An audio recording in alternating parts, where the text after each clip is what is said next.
Hey there, welcome back. Tonight, we were taking a quiet journey into one of the most haunting stories ever carried by the wind, the slow, invisible march of the Black Death. It began far from Europe's marble cathedrals or candlelit halls. Long before it reached the ports of Venice or the gates of London, it lived in the wide, whispering lands of Central Asia, a world of endless grass and cold horizon, where caravans moved like drifting dots beneath a silver sky. Out there, beneath the heavy wings of migrating birds, an empire of dust and motion thrived. Merchants traded silk for glass, spices for salt, words for gold, and in that constant exchange, in the hum of hooves and the creak of carts, something else began to travel, a sickness that no one could see and no one could stop. The Mongol Empire had bound half the world together. Its riders crossed deserts faster than most could cross rivers. From the mountains of China to the markets of the Black Sea, goods, ideas, and people flowed without pause. It was a miracle of connection. And connection, though it enriches, also carries risk. Among the bales of fur and grain rode the small black rats that nested in the corners of wagons. In their fur lived fleas, and in those fleas a microscopic creature, Yersinia pestis, that had found its perfect path. At first there were whispers, a fever in one oasis, a merchant who never reached the next town. The steppe winds carried rumors like dry leaves, villages abandoned, corpses left unburied, wells sealed by frightened hands. But distance dulled the sound. To most, the trade continued. The Silk Road still shimmered with promise, its caravans glowing orange in the sunset, each wheel turning toward profit. No one imagined that within those carts, death slept softly, rocking to the rhythm of trade. Some say it began near Lake Issyk-Kul, where a Christian monastery recorded sudden, terrible mortality. Others point to the Chinese province of Hubei, where chroniclers described a mysterious pestilence that turned towns silent. The truth hides beneath centuries of dust, but all stories agree on one thing. The sickness moved with speed no man had known. It crossed mountains, rivers, borders. It did not respect kings, empires, or prayers. Imagine the night air on the steppe, cold, clean, scented with smoke and horse sweat. A trader ties his tent flap against the wind. Somewhere near his fire, a flea leaps from one rat to another. The man sighs, unaware that in that instant history has shifted. A chain has begun that will stretch to every village bell in Europe. In 1346, that invisible thread reached the port city of Kaffa on the edge of the Black Sea. Here, Mongol armies laid siege to Genoese traders. Disease tore through the ranks so fiercely that, according to legend, the besiegers catapulted their dead over the walls. The defenders fled by sea, their ships heavy with grain, cloth, and plague. When the first of them reached Messina in Sicily, dock workers saw men dying where they stood. Within days, the sickness had a new home. But that is ahead of us. For now, we linger in the east, where it all began. A world of stars and silence. The plains breathe like a living thing. The moon rests on the rim of the horizon. Every heartbeat of a horse, every whisper of a camel bell carries the same pulse that will soon echo in Europe's churches. The Black Death would become the great divider of ages, a dark hinge between medieval faith and the fragile dawn of something new. It would erase nearly half of Europe's people, unravel feudal bonds, and plant the seeds of modern thought. But tonight, at the beginning, it is only a murmur. The world sleeps beneath a sky too vast to warn it. You can almost feel the chill of that night. The air tastes of ash and distance. Far to the east, a caravan moves through the darkness, its wheels creaking over frozen soil. The riders hum softly to keep themselves awake. One of them coughs, just once, and wraps his cloak tighter. The sound disappears into the wind, and the stars go on burning above him, ancient and indifferent. In time, that cough will become a bell tolling across continents. It will change art, labor, prayer, and even language itself. But for now, the story is still small enough to fit inside a single breath. It is a spark hidden in fur and straw, waiting for the moment the wind will carry it west. So, as you listen, think of that journey, from the stillness of the Asian night to the crowded ports of the Mediterranean, from nameless hills to the hearts of cities. The road ahead is long, but we'll take it slowly, step by step, letting the centuries unfold like pages in a forgotten book. The lantern is lit, the campfire low. The first caravan disappears beyond the horizon, leaving only tracks that the dawn will erase.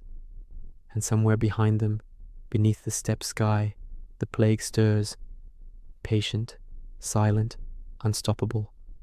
Before we begin, a small note. I post videos daily. Subscribe if you want to sleep with us. And tell me, where are you listening from, and what time is it for you right now? I love imagining people drifting off to the same story under different skies. Part 2, The Rats, the Fleas, and the Empire of Silence. The world was changing, but no one could see it yet. The merchants who rode westward from the Mongol lands thought only of profit, of trade, of the quiet hum of routine that stretched from the yellow plains of Cathay to the blue-black waters of the Black Sea. The empire of the steppe had made the world smaller, connected by the hooves of horses and the paths of ships. But in that closeness, something unseen had found its way in. Rats followed man as shadows do, always behind, always unnoticed. They scurried across rope bridges in Chinese river ports, hid in the sacks of grain stored in the holds of ships, nested in the corners of taverns and monasteries. They were part of the background hum of medieval life, as ordinary as the smell of hay or the sound of bells. And in their fur, fleas thrived, small persistent creatures that fed, jumped, and fed again, each bite a tiny exchange of blood. Within their stomachs, a bacterium multiplied, invisible and patient, waiting for its next host. The Black Death was not a storm that struck once. It was a chain of millions of tiny decisions, of movements and meals, of creatures following their nature. When a flea bit a rat and the rat died, it jumped to another. When the rats grew scarce, the fleas turned to humans. No divine hand guided it, no curse summoned it. The plague was not born from evil, only from nature's indifference. Through the arteries of trade, the infection moved, from Samarkand to Tabriz, from caravanserais to the glittering markets of Constantinople. The world pulsed with contact. Merchants laughed, haggled, coughed. They pressed coins into palms, shared wine cups, and slept in straw where rats whispered in the dark. Each touch carried the faint echo of something vast approaching. Imagine the markets of Tabriz, the air thick with the scent of cumin and sweat, the flicker of oil lamps on metal scales, the hiss of traders' breath in the cool night air. Among them moved the unseen. A flea jumps from a dying rat onto a rug, waits, and later finds a new host, a boy who loads the cart. By morning, he feels weak. By night, he shivers. In 2 days, he will be gone. But the cart will keep moving. Across the steppe, monasteries and mosques recorded mysterious deaths. Some called it divine punishment. Others spoke of poisoned air, of stars in strange alignment. But most had no words for what was happening, only prayers and silence. In truth, no one could understand that the entire world had become connected enough for disease to flow like a river. When the caravans reached the Crimean coast, the rats followed. They hid in the bundles of furs and grains traded with Genoese merchants. Ships, wooden and creaking, became floating bridges for the plague. Their dark, damp holds were paradise for rats and fleas alike, warm, close, and filled with food. When those ships left port, the disease left with them. It's strange to think how quiet the world was before it began to fall apart. There was no sound of panic, no alarm, only the ordinary music of medieval life. Bells, carts, footsteps, laughter. The plague entered that rhythm unnoticed, like a shadow lengthening at dusk. It was not the roar of thunder that announced its coming, but the faint scratching of rats behind the walls. By the time Europe realized what had arrived, it was already too late. But here, in this early moment, the story is still slow, still delicate. You can almost feel the tension rising beneath the calm, like the air before a storm. And perhaps that is what makes this chapter of history so haunting. The stillness before the sound. The ordinary world, unaware that it stands on the edge of transformation. The plague was not yet a nightmare. It was just another traveler, quiet, persistent, and everywhere. The night grows colder now. In a small port on the Black Sea, sailors load barrels by lantern light. A rat scurries across the rope leading to the dock, pauses, and disappears into the ship's darkness. The sails will rise at dawn. The wind will fill them, and with it, death will cross the water. The empire of silence continues to hum, unaware that its harmony has already been broken. Part 3. Caravan Dust and the Siege of Kaffa. The Black Sea smells of salt, smoke, and iron. Along its edge stands the Genoese port of Kaffa, a walled outpost of merchants and sailors, hemmed in by the restless plains of the Golden Horde. In early 1346, the city is neither at peace nor at war. It simply waits, its streets tight with rumor. Far inland, caravans have begun arriving thin, their guards coughing, their horses gaunt. Some whisper that a fever rides the trade routes. Others laugh, saying the east has always been full of strange winds. Beyond the walls, Mongol tents glitter with frost. Their horses breathe fog into the morning, and banners hang limp in the still air. The siege of Kaffa was meant to be simple, a squeeze for silver, a test of pride. Yet something unseen has joined the armies. Men fall not to arrows, but to their own bodies. They wake sweating, swollen at the neck, their skin blotched like bruised fruit. When they die, the silence spreads faster than the news. In the camps, no one dares to count. Inside the city, merchants keep working, because counting is what they know. Ledgers open, quills scratch, ships wait in harbor. The sea seems a safer partner than the plain. But already, in the dark corners of storerooms, rats weave their paths between sacks of wheat. Their small feet leave prints in the dust finer than ink. Fleas feed and leap, each one carrying the invisible weight of Yersinia pestis. No one hears the hum beneath the noise of trade, the sound of history beginning to move. By midsummer, the smell of death drifts over the walls.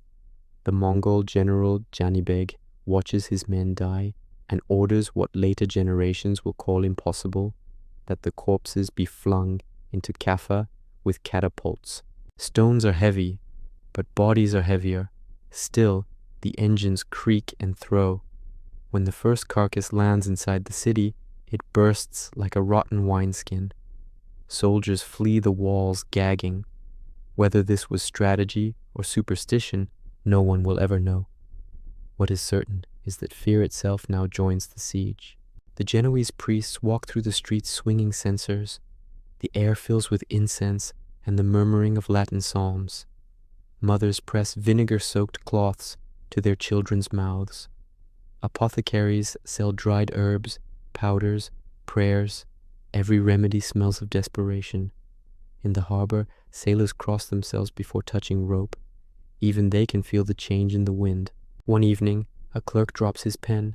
His hand will not stop shaking. That night, the bell of San Giorgio rings without a ringer, a rope pulled by accident or by someone seeking forgiveness before dawn. On the plain, the Mongol fires burn low. Between the city and the camp stretches a valley of the dead, half buried, half remembered. The rats wander freely now, bridging both worlds. The decision to flee grows like a rumor that cannot be contained. Merchants gather at the docks, faces wrapped in scarves, arguing in whispers. Ships that once carried silk and spices are loaded instead with water, grain, and fear. Each captain must choose, stay and starve or sail and risk the unknown. By autumn, the first sails rise. Oars dip. The sea accepts them without judgment. Below deck, the air is warm, sweet, and thick. Barrels sweat with moisture. In that darkness, rats thrive, multiplying as men weaken. A sailor feels a fever behind his eyes and hides it. Another coughs blood into his sleeve. The voyage has only begun, and yet the plague is already home.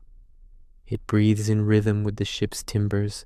Behind them, Kaffa shrinks to a gray outline. The Mongols withdraw, their victory poisoned by loss. The city's gates close again, but its fate has already sailed. Across the Black Sea, toward Constantinople, Messina, Venice, and Marseille, the ships carry cargo far more valuable than gold, a contagion born of empire, commerce, and chance. The plague does not hurry. It moves with the patience of wind and tide, clinging to fur and fiber. It will travel wherever men go, because men never stop moving. As dusk falls, the horizon turns copper. The sailors think of home, of wives in narrow houses, of children chasing gulls along stone quays. The sea glows gently, as if reflecting fever. The first night at open water is calm. Beneath the deck, a rat dies, and 3 more take its place. History will later call this moment the crossing, the bridge between rumor and reality. None aboard know it, but Europe has already been touched. The wind that fills their sails also carries the faint, invisible sigh of what is coming. Within a year, the bells of Messina will toll until their ropes fray. Within 2, the cemeteries of Venice will overflow. But for now, the sea only whispers, and the world still believes in mourning. The ship leans into the wind. Stars rise over the mast, steady as eyes that neither judge nor bless. The crew sleeps, rocked by the same rhythm that rocks the rats. On a beam above them, a single flea wakes, restless, ready to leap. It does not know it carries half of humanity's story in its gut. It only knows hunger and the nearness of warmth. So the voyage continues, quiet, inevitable, almost kind. The sails breathe in and out like lungs. The moon climbs and looks down upon both sea and shore, impartial witness to a world about to learn how fragile breathing can be. Part 4. The first ships to Messina. Dawn drifts pale over the Tyrrhenian Sea. The wind is soft, almost merciful, and the ships from Kaffa glide westward like shadows learning to breathe again. Their sails catch the faint gold of morning. Their timbers groan with salt and memory. For weeks they have crossed open water, past storms that never fully came, past nights when the stars hung like suspended bells above the rigging. Each creak of rope, each slap of wave, has become a heartbeat in a floating monastery of fear. Beneath deck, the smell of tar and sickness mingle. Rats whisper in the dark. Men sleep in uneasy shifts, their dreams fevered and red. When the lookout first sights Sicily, it looks harmless, a line of green folded into blue. The bells of Messina faintly ring through the morning haze, and the crew weeps with relief. Land means safety, bread, voices, but the wind that guides them carries more than scent of rosemary from shore. It carries the faint metallic breath of decay. By now, half the sailors cough into cloth. One lies motionless under canvas. Another mutters prayers in a dialect no one answers. Still, they steer on. The sea has become their confessional, the land, their hope of absolution. Messina in 1347 is a city of merchants and priests, wedged between mountain and harbor. Its quays bustle with citrus sellers, dock hands, and children chasing gulls. Fishermen unload their catch beside barrels of olive oil and bolts of crimson silk. No one expects ghosts to arrive by ship. So when the first Genoese vessel drops anchor, curiosity outweighs caution. Townsfolk gather, shading their eyes. They see men waving weakly from the deck, faces gray, lips cracked. But what they hear is stranger still. No laughter, no argument, only the heavy rhythm of oars and the cough of the dying. Customs officers climb aboard. They last minutes. The smell hits first, sweet, corrupt, unforgettable. Bodies wrapped in sailcloth lie in corners. A bucket spills blackened blood. Someone whispers that this is a curse sent by the Mongols. Another crosses himself so fast he forgets the words. By nightfall, the harbor fills with rumor. The magistrates meet, debating quarantine, but trade is stubborn. The city depends on these ships. The merchants argue that fear cannot outweigh cargo. Permission is given. The gates open. The plague walks ashore. At first, it moves politely. A sailor dies, then a dock worker. The priest who blesses them feels a chill by morning. Within a week, the pattern forms. Swelling, fever, black stain, silence. Messina's narrow lanes become corridors of echo. The marketplace thins. Bakers leave loaves half done. Bell founders abandon molten bronze mid-pour. The cathedral's bells toll so often that pigeons no longer startle. Neighbors cease knocking on doors. They listen instead for coughing through walls. The city learns new words for fear, pestilenza, morte nera, and begins to whisper them like prayers that might appease their own sound. The harbor, once a mirror of trade, becomes a mirror of abandonment. Ships that followed the Genoese now hesitate offshore, uncertain whether to dock or flee. Those that enter soon share the fate of the first, crews rotting in hammocks, rats exploring rigging like unholy pilgrims. The sea brings wealth, and now it brings a ledger of death balanced perfectly against every coin once earned. Inside the city, physicians move like shadows in long robes. They carry pomanders of cloves and sage, muttering about corrupted air. A few scribes begin recording deaths, though pages fill faster than ink can dry. Churches overflow, graves expand into vineyards. Children's toys lie scattered beside the thresholds where parents no longer step. And still, the horizon bristles with masts. New ships arriving, new stories carried on the tide.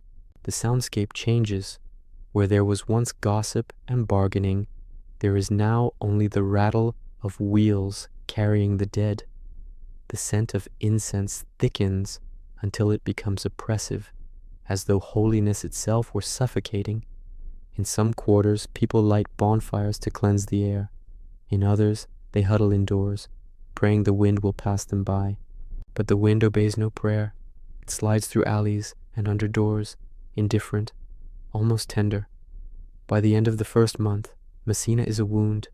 The living refuse to bury the dead refuse to stay silent in memory.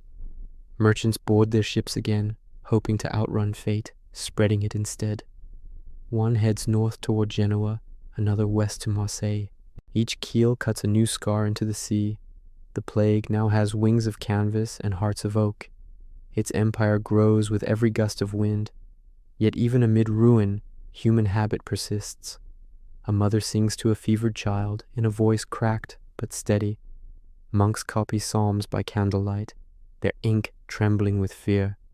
Lovers meet in the corners of deserted streets because love, too, refuses extinction. These small defiances shine dimly against the dark, proof that the plague can claim bodies but not entirely still the pulse of being alive. As winter approaches, Messina falls quiet. Snow dusts the rooftops like lime. The harbor freezes in places, trapping ships that have nowhere left to flee. Dogs roam the quays, feeding on what remains. In the cathedral, a single candle burns before the Virgin statue. Its flame tilts and steadies, echoing the breath of those who still endure. Beyond the city, the plague continues its pilgrimage. Sailors who escaped carry it to Calabria, to Pisa, to the mouths of the Rhone. It travels with the logic of wind and want, moving wherever hunger and trade invite it. Europe has opened its door, and the guest has entered quietly, without knocking. The first ships to Messina have done their work. The sea that once connected worlds has turned courier for death. And somewhere in the depths below, the rats swim in silence, unaware that they have altered history. The night settles again over the harbor. The bells are still, the waves faint. The city sleeps in the shallow way of the ill, half dream, half fever, while the stars above blink like distant watchmen who cannot intervene. The plague breathes with the rhythm of the tide, rising, falling, waiting. Tomorrow the sails will appear again on the horizon, and the story will move inland. Part 5. Venice and the breath of quarantine. The sea narrows toward the north, drawing its green fingers into a maze of marsh and salt. Beyond the Adriatic's shimmer lies Venice, a city half built, half dreamt, standing on its wooden legs above the tide.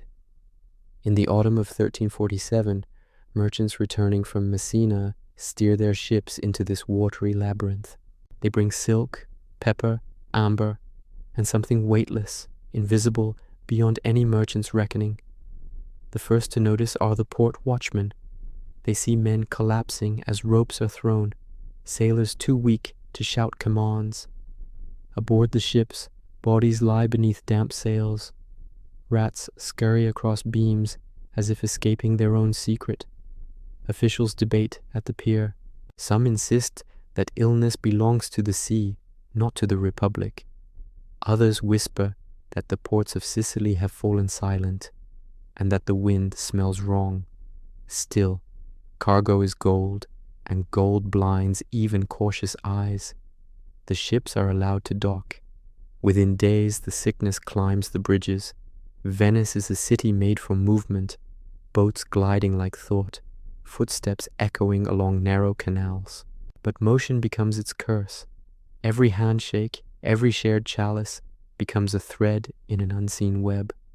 The bells of San Marco ring more often now, not for celebration, but for mourning. Fishmongers close their stalls. The gondoliers row empty boats through mirrored water, their songs reduced to a hum that trembles like breath. In the Doge's palace, council gathers. Men in crimson robes argue beneath the painted ceilings, voices bouncing off marble. Should the harbor close? Should the sick be exiled to the islands that lie beyond the lagoon? The word 40 giorni, 40 days, is first spoken here, a number borrowed from scripture and superstition alike. 40 days for prayer, 40 days for safety, 40 days to let the sea cleanse itself. And so begins the earliest quarantine, not as science, but as hope. Across the lagoon, the small island of Lazaretto Vecchio becomes the chosen threshold. At first, it is little more than a monastery and a strip of stone surrounded by reeds. Now it becomes a world apart. Boats bearing the sick drift there at dusk, guided by torchlight that stains the water red. Monks receive them with trembling hands. Some pray, some turn away, some simply record names. Those who die are buried in sand so shallow that the tide sometimes unburies them by morning. In the city proper, the air changes texture. Citizens burn juniper and rosemary in iron pans, filling the alleys with bitter smoke. Physicians in long waxed robes move among them, their beaked masks stuffed with herbs to guard against the bad air. Children watch them from windows, believing death itself has grown a face. At night, the wind carries across the lagoon the faint chanting of monks, the splash of oars, the sound of waves licking stone. Venice has become a breathing creature, one lung sick, one still gasping for life. Trade falters, but does not stop. Even in fear, merchants think in roots. They swear that the Republic's strength lies in its openness, that to close its gates is to deny its soul.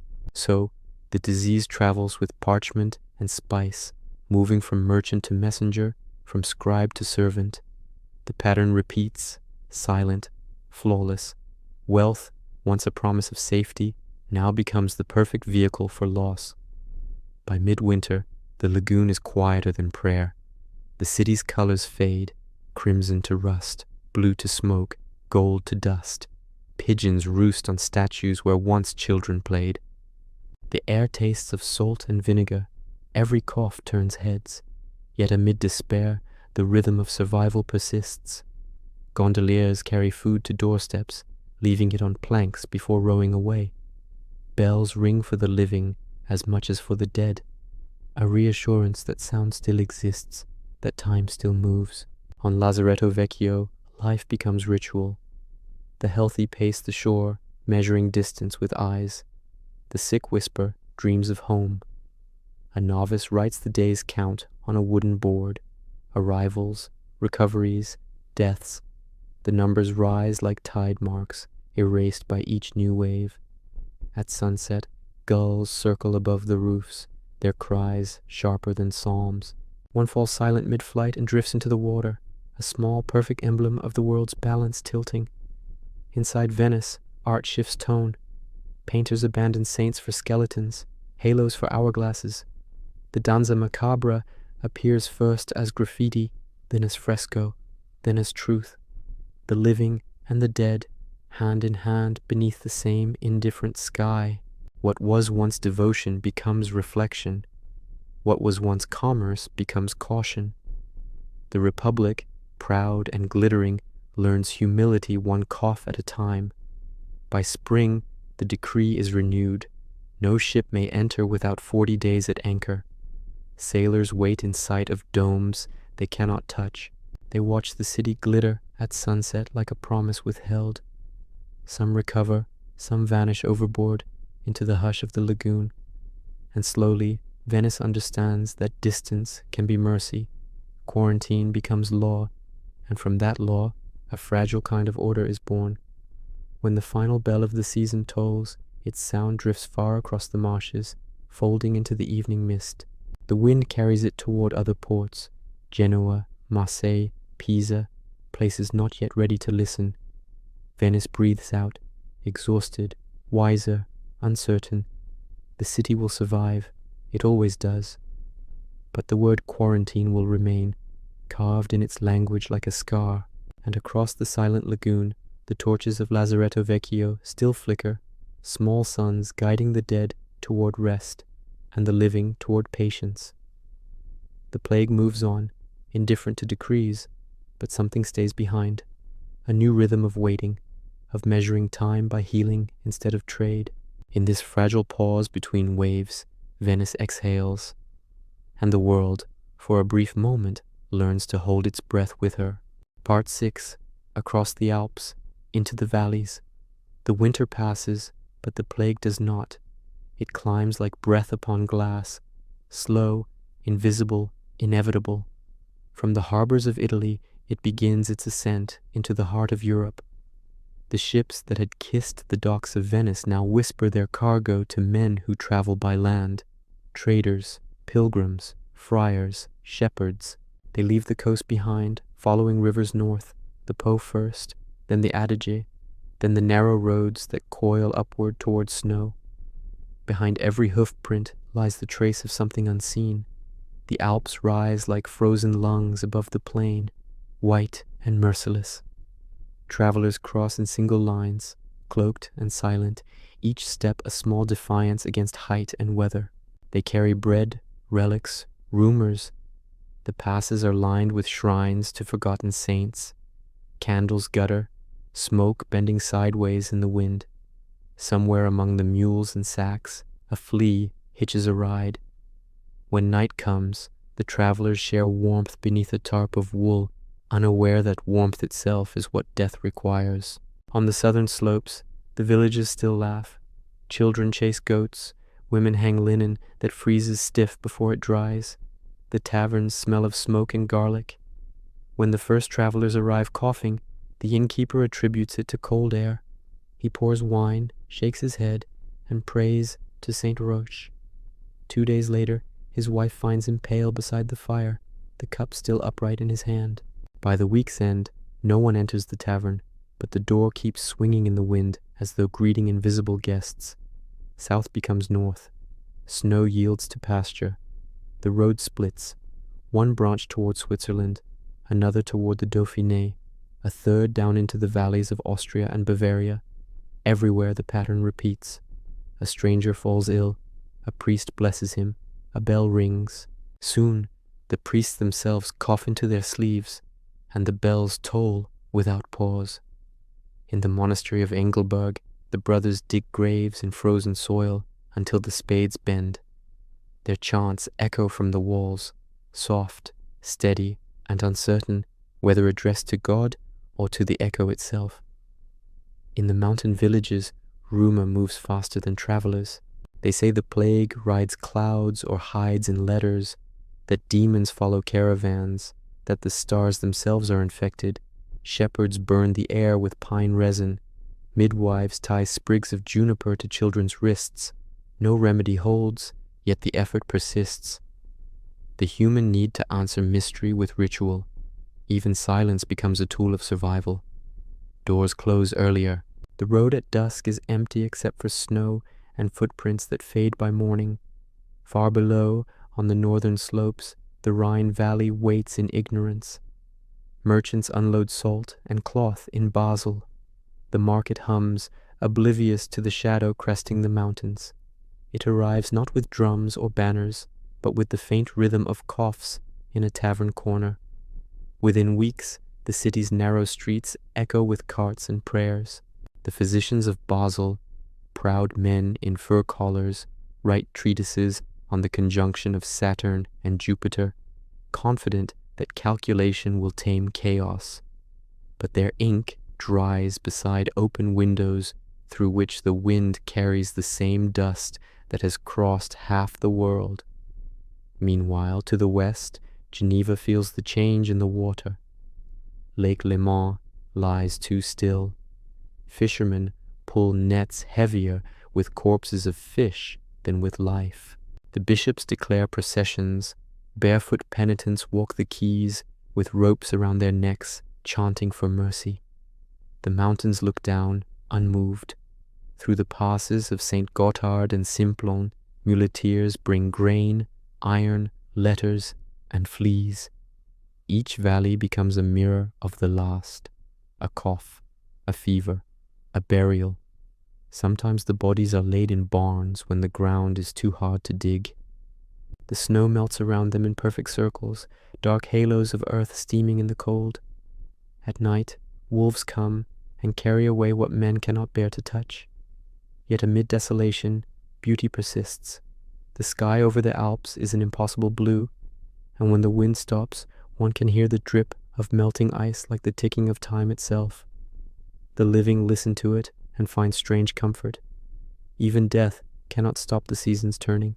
In a farmhouse above Innsbruck, a widow lights a candle for her husband, then another for her son. The wax gutters, but does not go out. When she sleeps, she dreams of summer grass pushing through snow. To the east, the plague crosses into Hungary, following the Danube. To the west, it slips into the vineyards of Burgundy. The paths diverge, yet the silence they leave behind is the same. Europe is learning a new language, one written in absence. Letters stop arriving, markets empty, clocks run unwound. The Alps, once a wall, have become a bridge. Disease has found its way across stone. In the valleys of Savoy, spring brings the illusion of recovery. The fields bloom, and for a brief month, the smell of flowers overtakes the smell of rot. Survivors step outside blinking, as if the sun were a lie. Children play again, their laughter brittle but real. But the reprieve is short. A new traveler comes down the road from Milan, coughing, asking for bread. By the next moon, the bells begin again. Across the mountains, Europe's heartbeats are aligning, slow, labored, shared. The same rhythms that echoed in Kaffa, Messina, and Venice now pulse through Switzerland, France, and the Rhineland. In every village, someone believes the worst is over. In every village, it has only begun. And yet, beneath despair, something subtle stirs. A dawning sense that humanity, scattered and small, is bound together not just by trade, but by fate. The same wind that kills in one valley brings rain to another. The same prayers rise through different tongues toward the same indifferent sky. The plague is merciless, but it reveals the thread of connection beneath all fear, the fragile continuity of breath. When the last snow of the season melts into the rivers, the water carries more than memory. It carries spores, ashes, blessings, sins, all mingled, inseparable. The current slides north, toward the towns of the Rhine and the plains of France. Along its banks, willows bend as if listening. The world exhales, unaware that the breath it releases will soon circle back in another form. The Alps fade behind, crowned with cloud. Ahead lies a continent that believes it has boundaries. The plague will teach it otherwise. Part 7. Paris, under ashen skies, from the snow melt of the Alps, the rivers slide quietly west, gathering silt, memory, and rumor. They thread through the valleys of Burgundy, past vineyards where vines bud too early, past fields left fallow because the ploughmen have not returned. Along their banks travel carts, traders, and monks, each step another verse in the long migration of loss. By the time the water reaches the Seine, it carries not only earth, but the invisible echo of death. France receives it unknowingly, with spring blossoms and open hands. Paris, in 1348, is a living labyrinth. Bridges stacked with houses span the river like ribs. The air smells of wax, wine, and horses. Bells mark every hour. Sermons weave through every street. The scholars of the Sorbonne debate Aristotle beneath vaulted ceilings, their ink cold and black as midnight rain. Above them, the city's lungs draw in life from every road, pilgrims from Chartres, barges from Rouen, grain from the Beauce plain. All the while, the wind blows from the south. The first to fall are travelers, nameless enough to be buried without record. A merchant from Lyon, fevered in his sleep, a mason from Avignon, collapsed beside the river. The priests call for fasting, and bakers obey reluctantly. Then come the household servants, the washerwomen, the porters who carry sacks across the bridges. The city begins to smell faintly of vinegar and smoke. Midwives talk of bad air, physicians of stars. In taverns, men whisper that a black wind has crossed the sea. The Sorbonne convenes a council of physicians. They write a careful treatise for the king, blaming the heavens. On March 20th, they record that Saturn, Jupiter, and Mars aligned beneath the sign of Aquarius the year before, corrupting the air with invisible fire. Orders are issued for cleansing, streets to be washed with rose water, doors sprinkled with salt, candles blessed in every parish. For a few days, hope flickers like a candle behind glass. Then the wax gutters, and the air thickens again. By midsummer, the rhythm of Paris changes. The markets thin. The sound of hammers in the shipyards fades. Horses drag carts piled with straw toward the cemeteries beyond the walls. Each evening, smoke rises from the lime pits where bodies are covered. The citizens burn juniper and laurel. The scent mixes with that of decay until one can no longer tell incense from rot. The nightingales stop singing. Inside Notre Dame, prayers swell and echo, more desperate than devout. The clergy chant the Miserere until their voices crack. In the cloisters, monks take turns ringing the death bell, each pull heavier than the last. One by one, they vanish from their duties. Another bell begins for them. The candles that survive drip wax onto stone like pale tears. Faith persists, but its edges blur into exhaustion. Yet outside the walls, life clings stubbornly. Farmers sow though their fields are half tended. On the Ile de la Cité, mothers scrub steps with lye. Certain cleanliness can bargain with fate. The poor still line the bridges at dawn, selling eels and prayer scrolls. Each transaction becomes a small rebellion against despair. And still, in every gesture of normalcy, death listens. The scholars who once argued about the stars now record the city's pulse. One writes that between April and August, 50,000 have perished. Another counts burials by the hour. Their parchment fills faster than they can sharpen quills. The university, once loud with disputation, falls quiet. Its courtyards bloom with weeds, their stems pushing through cobblestones softened by rain and ash. The Seine itself seems changed. Barges drift slower, their cargo lighter. Fish float belly up against the quays. At dusk, when the light turns copper, the river reflects a sky the color of bruised fruit. Parisians begin to call it the mirror of judgment. No one bathes in it anymore. One evening, rain begins.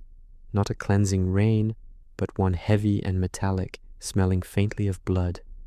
It pools in the streets, washing dust into the gutters, carrying with it the remnants of wax, herbs, and chalk drawings of protective circles. Children watch from windows, tracing the drops as if reading fate in their movement.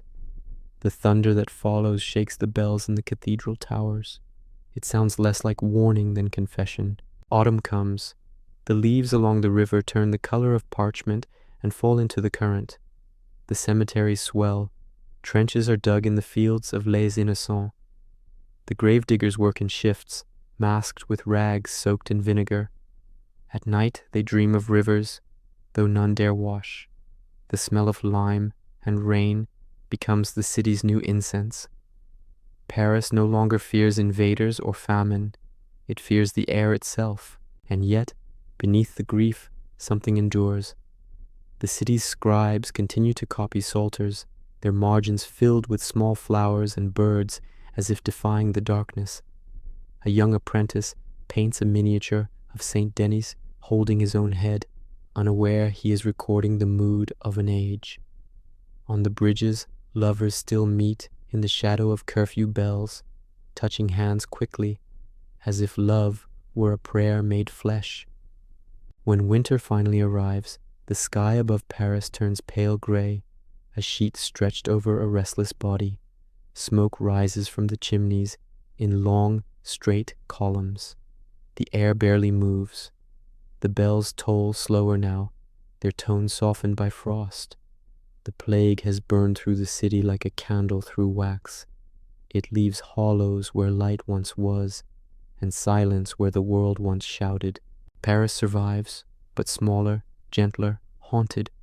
The streets will refill, the university will reopen, the river will gleam again under spring sun. Yet the memory of this season will cling to every wall and prayer, a thin film of sorrow that centuries cannot wash away.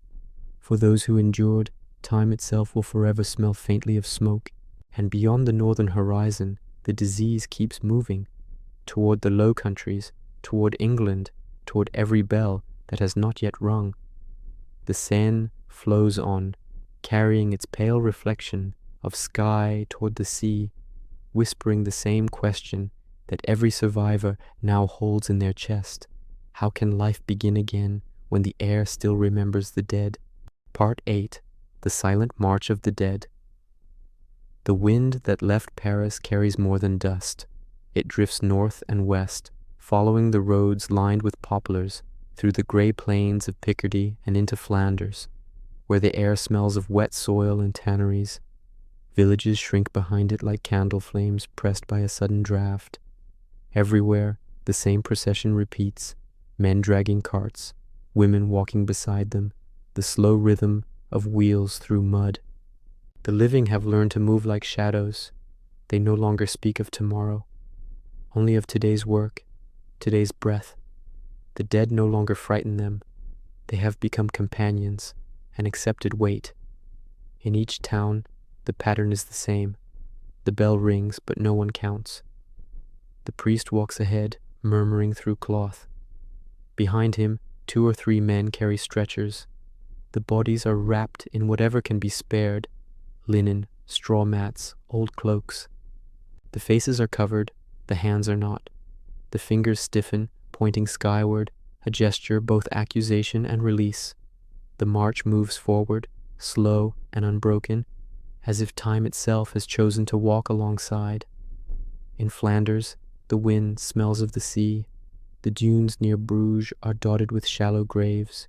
A fisherman digs with his oar, his body trembling from exhaustion rather than grief. The churches cannot keep up with burials.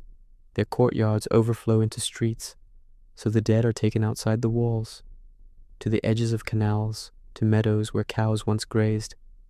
The soil there is dark and spongy, rich with things no one wishes to name. At night, torches burn beside the trenches until they sputter out, leaving only the moon, white and impartial, watching over a city that no longer dreams. The plague moves with the patience of water.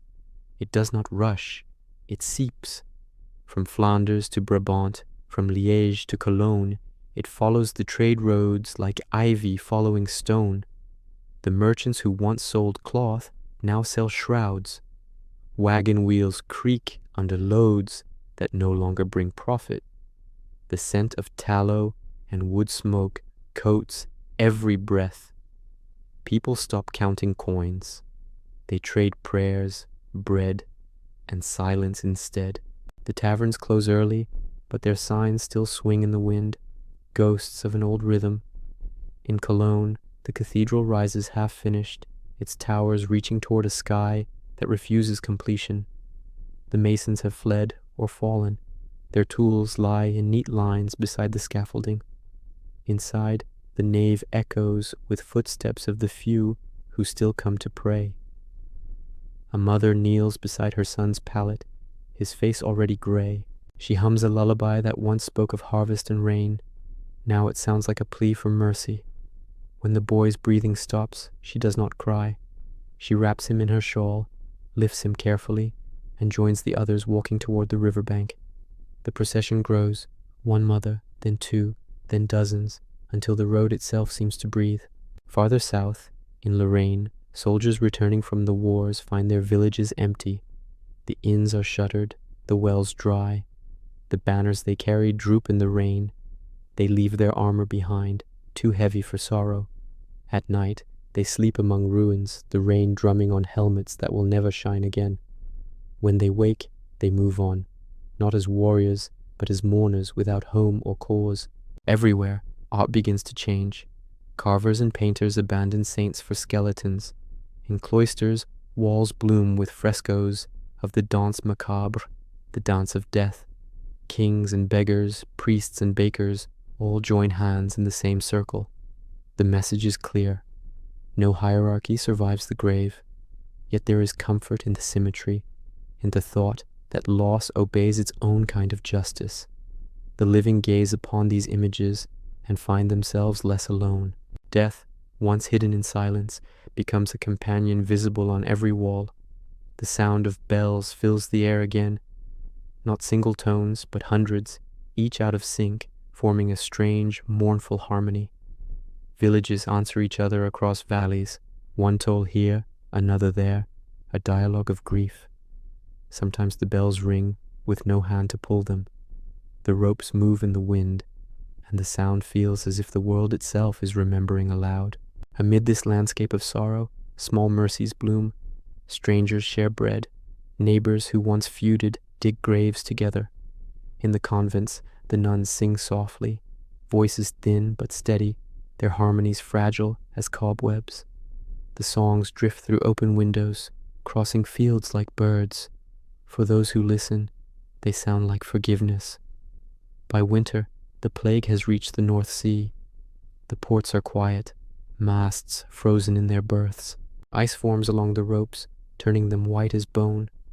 The fishermen who remain sail without nets, scattering salt into the waves in hope of blessing the water. They speak little. Each believes the sea might cleanse what the land cannot. Yet even here, on the farthest edge of Europe, the sickness waits, not cruel, merely constant, as the tide is constant. Inland, across the broad plains of France and Germany, the great roads grow empty. Pilgrims stop walking. Traders abandon their carts.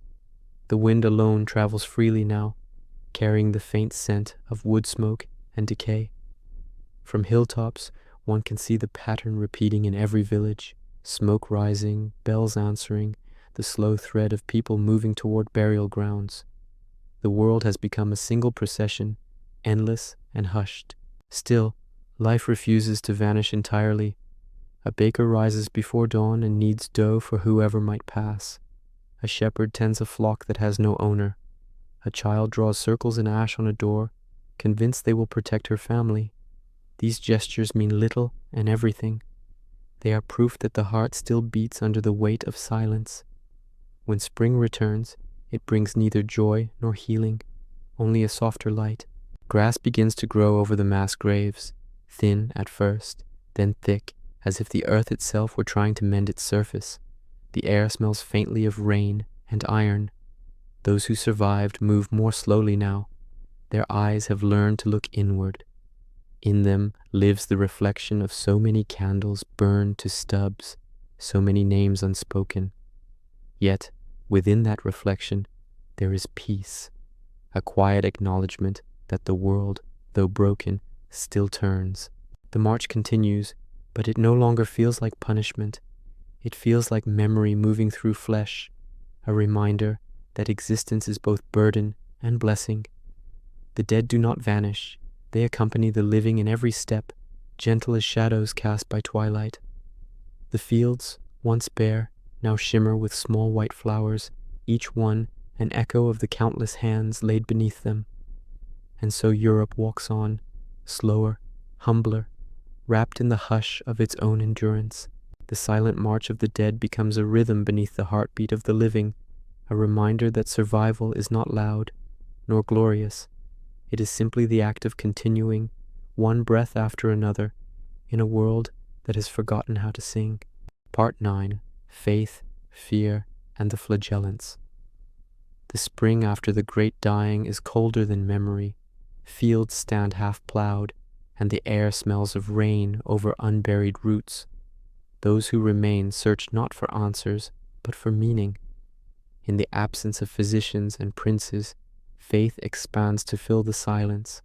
Every village becomes a chapel, every road a pilgrimage. People whisper that sin has blackened the world, and only suffering can cleanse it. Out of that conviction rises a strange procession, barefoot, chanting, wrapped in linen, bearing whips of knotted rope. They call themselves flagellants, soldiers of repentance marching beneath a bruised sky. They come first as rumor, voices carried by wind, the sound of hymns with no instruments. Then, one morning, they appear at the edge of a town, 200 men, pale from fasting, led by a priest with a wooden cross. They move with the rhythm of the heart, slow and deliberate. At each stop, they form a circle, kneel, and begin the rite. The whips rise, fall, rise again, striking backs until the white cloth darkens. The air fills with the scent of sweat, iron, and rain. Between strokes, they sing verses that tremble with both pain and release. Peccavimus Domini, miserere nobis. We have sinned, Lord, have mercy on us. Spectators gather, mothers clutch children, merchants cross themselves. For many, the sight is terrifying, for others, strangely comforting. Here is a visible answer to an invisible enemy. The flagellants promise that their blood will wash the earth clean. They refuse money, sleep in barns, and eat only bread soaked in water. When they depart, villagers believe the air smells sweeter, as if repentance has weight. Yet soon the scent returns, the smell of rot beneath the fragrance of faith. Their movement spreads like the plague itself. From Flanders to Swabia, from Thuringia to the Rhineland, the roads fill with lines of penitents. Each wears a hood marked with a red cross. They chant in unison, their voices echoing between forest and wall. In every town, they draw crowds larger than markets ever did. The dying kneel for blessing, the healthy kneel for forgiveness. The sound of the whip becomes a new kind of music, a rhythm that drowns the bells of mourning. Not all approve. The church, cautious and wounded, fears heresy. Bishops send letters to Rome describing hysteria, unlicensed prophecy, the spilling of blood without sacrament. But communication falters, and authority feels far away. In the north, entire towns join the processions, abandoning work, harvest, and home. By candlelight, the flagellants read their own gospel, that the end has already begun, and only pain can purchase redemption. They enter Strasbourg beneath storm clouds. The streets echo with drums and chants. Children scatter petals. Women lean from windows, weeping. Inside the cathedral, the clergy bar the doors, refusing them entry, so they kneel in the square instead, a sea of backs bending as one. Rain begins, soft at first, then heavy. The sound of leather striking flesh mingles with thunder. For a moment, the whole city feels suspended between heaven and earth, the air itself bruised with faith. Days later, plague follows them. Where they have marched, fever blooms anew. Some whisper that their blood has fed the pestilence rather than stilled it. Others insist that without them, the world would already have ended. Truth hides somewhere between the two, in the desperate need to act when all else fails. They are both cure and contagion, reflection and wound. Beyond the Rhine, their processions take a darker turn. Desperate for cause, some blame sin made flesh, the stranger, the Jew, the leper. Fear bends faith into hatred. In Mainz and Cologne, mobs burn houses, claiming purity demands flame. The flagellants do not always lead these acts, but their fervor lights the path. Prayers turn to shouting, repentance becomes judgment. The same hands that once struck their own backs now strike others. The line between devotion and cruelty dissolves in the rain. Still, not all are lost to fury. In the convents, women pray for peace, binding their hands in linen so they cannot harm. In remote valleys, hermits copy psalms by the light of small fires, believing words might hold what bodies cannot. One monk writes that true penance is endurance, not the lash, but the quiet acceptance of life after loss. His page ends with the simple phrase, "Silence is also blood." By the winter of 1349, the flagellant bonds begin to fade. Many are arrested, others collapse along the roads they once sanctified. Some die believing they have saved the world, others die unsure it was listening. Their whips are buried with them, their songs lingering in the air like smoke. Yet their echo remains in memory, a reminder of how faith, cornered by fear, will always seek a language of the body when the tongue fails. In the cities they leave behind, people walk slower. They speak less. The scars heal into pale lines on the skin, but the sound of the chant persists in dreams. When the wind moves through the empty streets, it almost hums their refrain. The church reclaims authority, naming the movement error, yet privately the priests admit the truth. For a time, the flagellants gave shape to despair, and shape is easier to bear than void. As spring returns, fields bloom again. The air smells of thawed earth, sharp and new. Men roll up their sleeves to sow seed, revealing marks of old lashes that glisten in the sun. They no longer strike themselves. They have learned, in some quiet part of the soul, that suffering will come uninvited. Endurance is penance enough.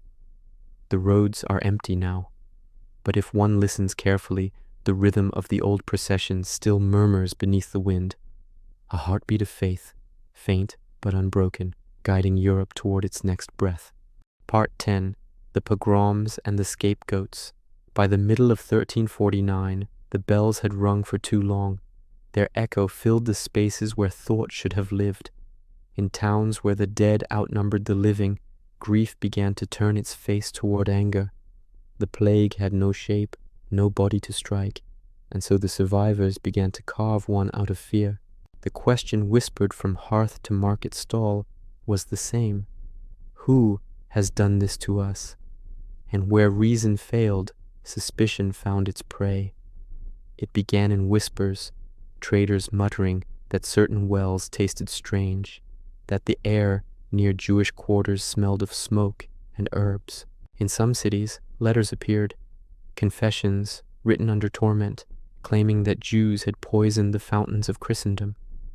The rumor crossed borders faster than the disease itself, borne on the same roads, the same wagons. Panic is a fluent traveler. It needs no translation. In the German lands, the flagellant processions that had once beaten prayers into the dust now carried a new rhythm, one that matched the pounding of doors. Crowds gathered outside walled ghettos. Stone enclosures meant to separate now turned to traps. The bells rang not for mass but for judgment. Torches flickered against shutters. Inside, families huddled together, clutching scrolls and keys, whispering psalms that trembled between faith and terror. Strasbourg, February 1349. a gray dawn over snow. The council meets, torn between reason and rage. The plague has reached the city. The citizens demand someone to burn. On the feast of St. Valentine, they are given their spectacle. 2,000 Jews are herded into the cemetery outside the walls. Some are offered baptism and refuse. The pyres are built. The smoke rises slowly, thick with pitch and prayer. Chroniclers write that the crowd sang hymns while the flames took shape. When the fire dies, the silence left behind is heavier than ash. The pattern repeats: Mainz, Worms, Basel, Cologne. In Basel, they burn an entire wooden house filled with the accused. Afterward, they build a new wall, sealing the emptiness inside as if fear were masonry. In Mainz, 5,000 die in one day. The Rhine glows orange at dusk, carrying sparks downstream like drifting souls. Each city claims it is cleansing itself. Each believes it will be spared. But the plague, indifferent to justice and cruelty alike, continues to feed. Not all join the madness. A few clerics speak against it. In Avignon, Pope Clement VI issues a decree declaring the Jews innocent, reminding Christendom that plague falls on all men alike. His words travel slower than rumor, weaker than hunger. In villages, people nod and whisper that the Pope is far away and protected by incense. They, meanwhile, live among poisoned wells. Logic has drowned beneath the flood of loss. In Spain and southern France, the violence takes subtler shapes: banishments, taxes, expulsions called mercy. Families who once kept shops near the cathedrals flee into mountains, carrying Torahs wrapped in linen. Along the roads, they pass processions of flagellants, each group convinced the other carries the curse. The air hums with contradiction, prayers and screams, repentance and cruelty entwined. In the Italian cities, persecution finds new masks. Lepers are hunted as spies of disease. Beggars are driven from bridges. Anyone whose skin looks wrong, whose accent sounds foreign, becomes suspect. Humanity begins to fracture under the pressure of fear, and yet even in this breaking, there is pattern, a grim reminder that terror always seeks a face. But in small corners, compassion survives. In a monastery near Lucca, brothers hide Jewish refugees in wine cellars. In Provence, a widow leaves bread at the gate of the quarter each night, wrapped in cloth so her hands will not betray her. She tells no one, not even her priest. Some gestures do not need witness. They need only persistence. As months turn to years, the fury exhausts itself. The fires die down. The mobs disperse, tired of their own noise. The survivors return to their empty houses and find the silence unchanged. The wells, when tested, taste the same. The air still smells of death. Only now it also smells of guilt. In the chronicles that follow, the ink grows darker. Scribes describe purifications, but their quills hesitate over the word. Some confess that, while the bodies burned, the wind shifted and the smoke blew back toward the city. It is said that ashes fell upon the rooftops, coating them like a second plague. No one swept them away. By 1350, the frenzy fades, leaving Europe both smaller and older. The Jewish communities that once thrived along the Rhine lie in ruins, their synagogues silent, their cemeteries untended. Yet in corners untouched by flame, a few prayers continue. Children learn to read by candlelight from fragments of torn pages. A melody hummed beneath the breath keeps the thread of memory unbroken. The scapegoats are gone, but the habit remains, the need to believe that suffering has a culprit, that chaos can be punished into meaning. It is a wound deeper than the plague itself, for it teaches fear to survive even when disease departs. The world will heal, but it will not forget whom it chose to blame. When spring returns, rain washes the streets clean. Grass grows over the burned fields. Merchants rebuild their stalls near the same wells once accused of evil. The bells ring again, this time for Easter, though the sound feels uncertain, fragile. Europe breathes in, scarred but breathing. The plague begins to wane, its appetite sated for now. Yet in the silence that follows, one can still hear the faint crackle of old fires beneath the wind. And somewhere in the ashes, invisible but enduring, the first seeds of doubt are planted. The realization that faith, when twisted by fear, can burn brighter than reason. In time, that realization will bloom into questions, into philosophy, into a quieter kind of revolution. But for now, the world rests among its ruins, whispering apologies no one hears. Part 11. The Empty Fields of England. The wind that crosses the Channel in the summer of 1349 carries no sails, no songs, only a pale mist that smells faintly of salt and sickness. England waits on the far shore, green, proud, unsuspecting. For months, rumor has reached its ports, strange tales of cities emptied, of ships adrift with crews long dead, of fires that burn prayers instead of wood. But rumor feels distant until the wind brings proof. The first ship touches Dorset's coast in May. It drifts into Melcombe Regis with torn sails and a silence that unsettles even the gulls. Dockhands tie her to the pier and find only 2 men aboard, both fevered beyond speech. By morning, the town is whispering of God's anger. By week's end, its bells ring without pause. The Black Death has crossed the sea. England is still a land of fields then, broad, furrowed, stitched together by hedges and patience. In every shire, life follows the rhythm of sun and church bell. Peasants rise before dawn to work their lord's land, sowing barley, binding wheat, tending sheep that move like pale clouds across the hills. The manor is their world, the harvest their heartbeat. When the plague arrives, it moves first along the coast, then up the Thames, carried by merchants who trade wool and faith in equal measure. London feels it before understanding it. The market of Cheapside hums with the usual noise, fishmongers calling, smiths hammering. But beneath the noise, something falters. A friar collapses mid-sermon at St. Paul's. 2 clerks at the Exchequer die within hours of each other. By the time the court flees to Windsor, the air already tastes of ash. The city's lanes are too narrow for comfort, its people too many for mercy. Rats thrive beneath the boards, fat on crumbs from emptied tables. But beyond London, the countryside endures in its own quiet terror. The villages of Kent and Sussex shut their gates, posting crosses of ash on their doors. Priests ride from hamlet to hamlet, carrying last rites instead of sermons. They speak Latin to the dying and return home silent. In some places, the graveyards overflow, and the dead are buried in the fields they once tilled. A single mound rises where grain once waved. The crows circle above, patient and untroubled. In Wiltshire, a lord returns from London to find his estate nearly abandoned. The servants have fled, the orchards rot unharvested.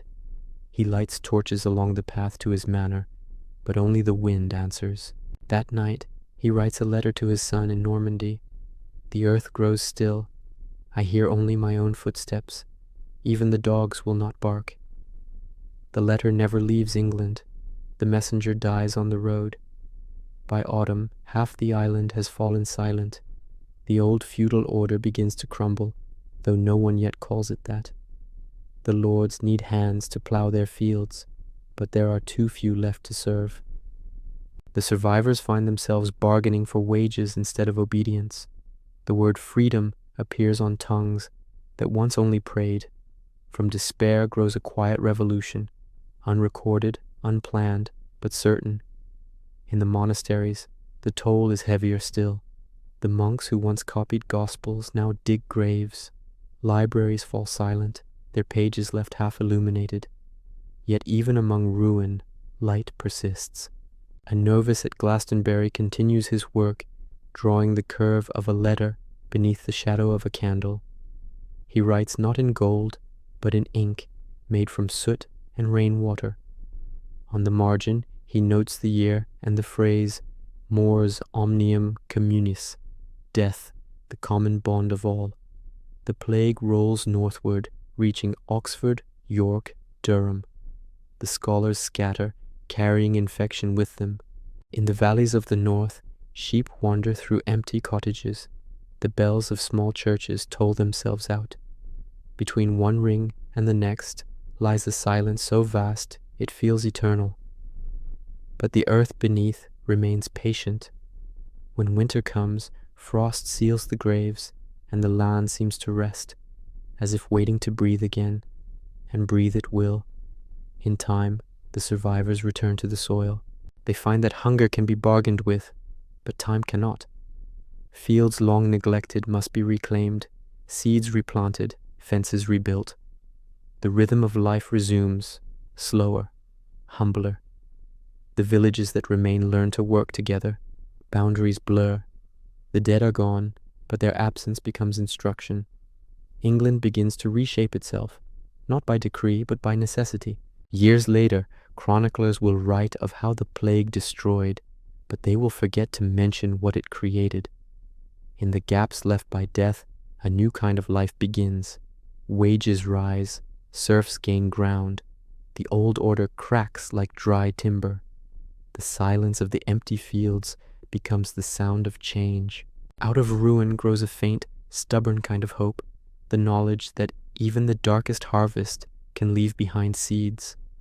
When spring returns to Dorset, wildflowers cover the mounds, their petals open toward the pale sun, their roots reaching deep into the soil that once held the lost. Children too young to remember the fear chase each other among the blooms. The bells ring again, lighter now, less command than invitation. The wind across the hills smells of grass instead of grave earth. The plague has not vanished. It lingers, sleeping. But for the first time in years, England dares to breathe deeply. The empty fields whisper softly at dusk, carrying the stories of those who planted them. And if one stands there long enough, one can almost hear it. Not mourning, but memory. The earth remembers everything, and in its remembering forgives. Part 12. London and the great mortal silence. The road back to London is lined with weeds. Once these paths were alive with carts of wool and barrels of ale, with friars on foot and messengers in haste. Now only the wind travels freely, whispering through fields where no plows move. The survivors from the countryside walk toward the capital out of habit rather than hope. They follow the smell of smoke and river salt, the faint promise of bread in a city that no longer feeds itself. London, in the late summer of 1349, looks almost the same from a distance. The Thames still bends like a silver ribbon through its heart. The towers of Westminster still catch the evening light, but as travelers draw closer, the illusion fades. The city is quieter than any church. Its gates hang half open. Inside, the streets are littered with straw and the faint shimmer of lime dust. The air tastes of metal and ash. In Cheapside, the market stalls stand empty, cloth rotting under rain. Rats scurry across scales that no longer measure. A sign creaks outside a shuttered tavern, the Golden Ram, its paint peeling to grey. Farther east, near Billingsgate, the docks are crowded not with merchants but with silence. Boats drift untended, ropes loose, cargo abandoned. The plague that first touched the coast has returned inland to claim its capital. The bells have stopped ringing. At first it was exhaustion, too many funerals, too few hands, but soon there were none left to pull the ropes. The sound that once guided the city's every hour has vanished, leaving time without structure. Days dissolve into a long, grey dusk. Even the ravens around the tower grow quiet, as if sound itself offends the dead. Within the city walls, the pest houses overflow. Priests walk the lanes with faces hidden behind vinegar-soaked cloths, their blessings muffled. When they kneel beside the dying, they no longer speak of heaven, only of sleep. Grave diggers move through the streets with carts, calling in hollow voices, "Bring out your dead." At first people obey. Later, they are too weak to answer, and the carts make their rounds half empty, half full of ghosts. Near St. Mary's Spittle, an open trench stretches wider each day. Children drop flowers into it, unsure for whom. The lime thrown over the bodies sends up a dry smoke that burns the eyes. One friar keeps a list on parchment, names, ages, the day they were taken. The ink blots where his hand trembles. By winter, the parchment runs out. He begins to write on scraps of wood. The king and his court have long fled. Parliament is adjourned. The law itself seems suspended, replaced by a quiet form of mercy. Landlords forgive debts to those who still breathe. Neighbors share candles without words. A widow in Southwark shelters a sick sailor, though she knows it will kill her. She dies 2 days later, and the sailor recovers. The city, stripped of order, begins to rediscover kindness. Still, fear lingers in every gesture. Doors remain bolted from within. Those who survive mark their thresholds with small crosses drawn in soot. They speak softly, as if noise could summon the unseen. At dusk, they light candles not for the dead, but to remind themselves they are still alive. Light becomes prayer. The Thames, once crowded with barges, now mirrors the sky unbroken. Its surface gleams like polished steel beneath the fog. From the bridge, one can see the city stretching away, roof after roof, chimney after chimney, smoke rising only from the houses of the dying. The water carries everything, ashes, prayers, and the faint hum of decay. Fishermen say the river has lost its taste of salt. Now it tastes of sorrow. In the narrow lanes of Bishopsgate, 2 boys chase a dog through the empty stalls. Their laughter startles a woman into tears. She had forgotten the sound of it. Moments like this become treasures. A single voice, a candle still burning, the scent of bread from one surviving bakery. Life retreats into fragments, but fragments are enough. The winter that follows freezes the plague in place. Snow falls over the churchyards, whitening even the newest graves. The city becomes a vast, sleeping body. Beneath its surface, something stirs, a quiet defiance, a will to continue. Those who remain sweep their doorsteps clean each morning, though there is no one to see. They wash their hands in melted snow and whisper the same phrase, Deo gratias. Thanks be to God.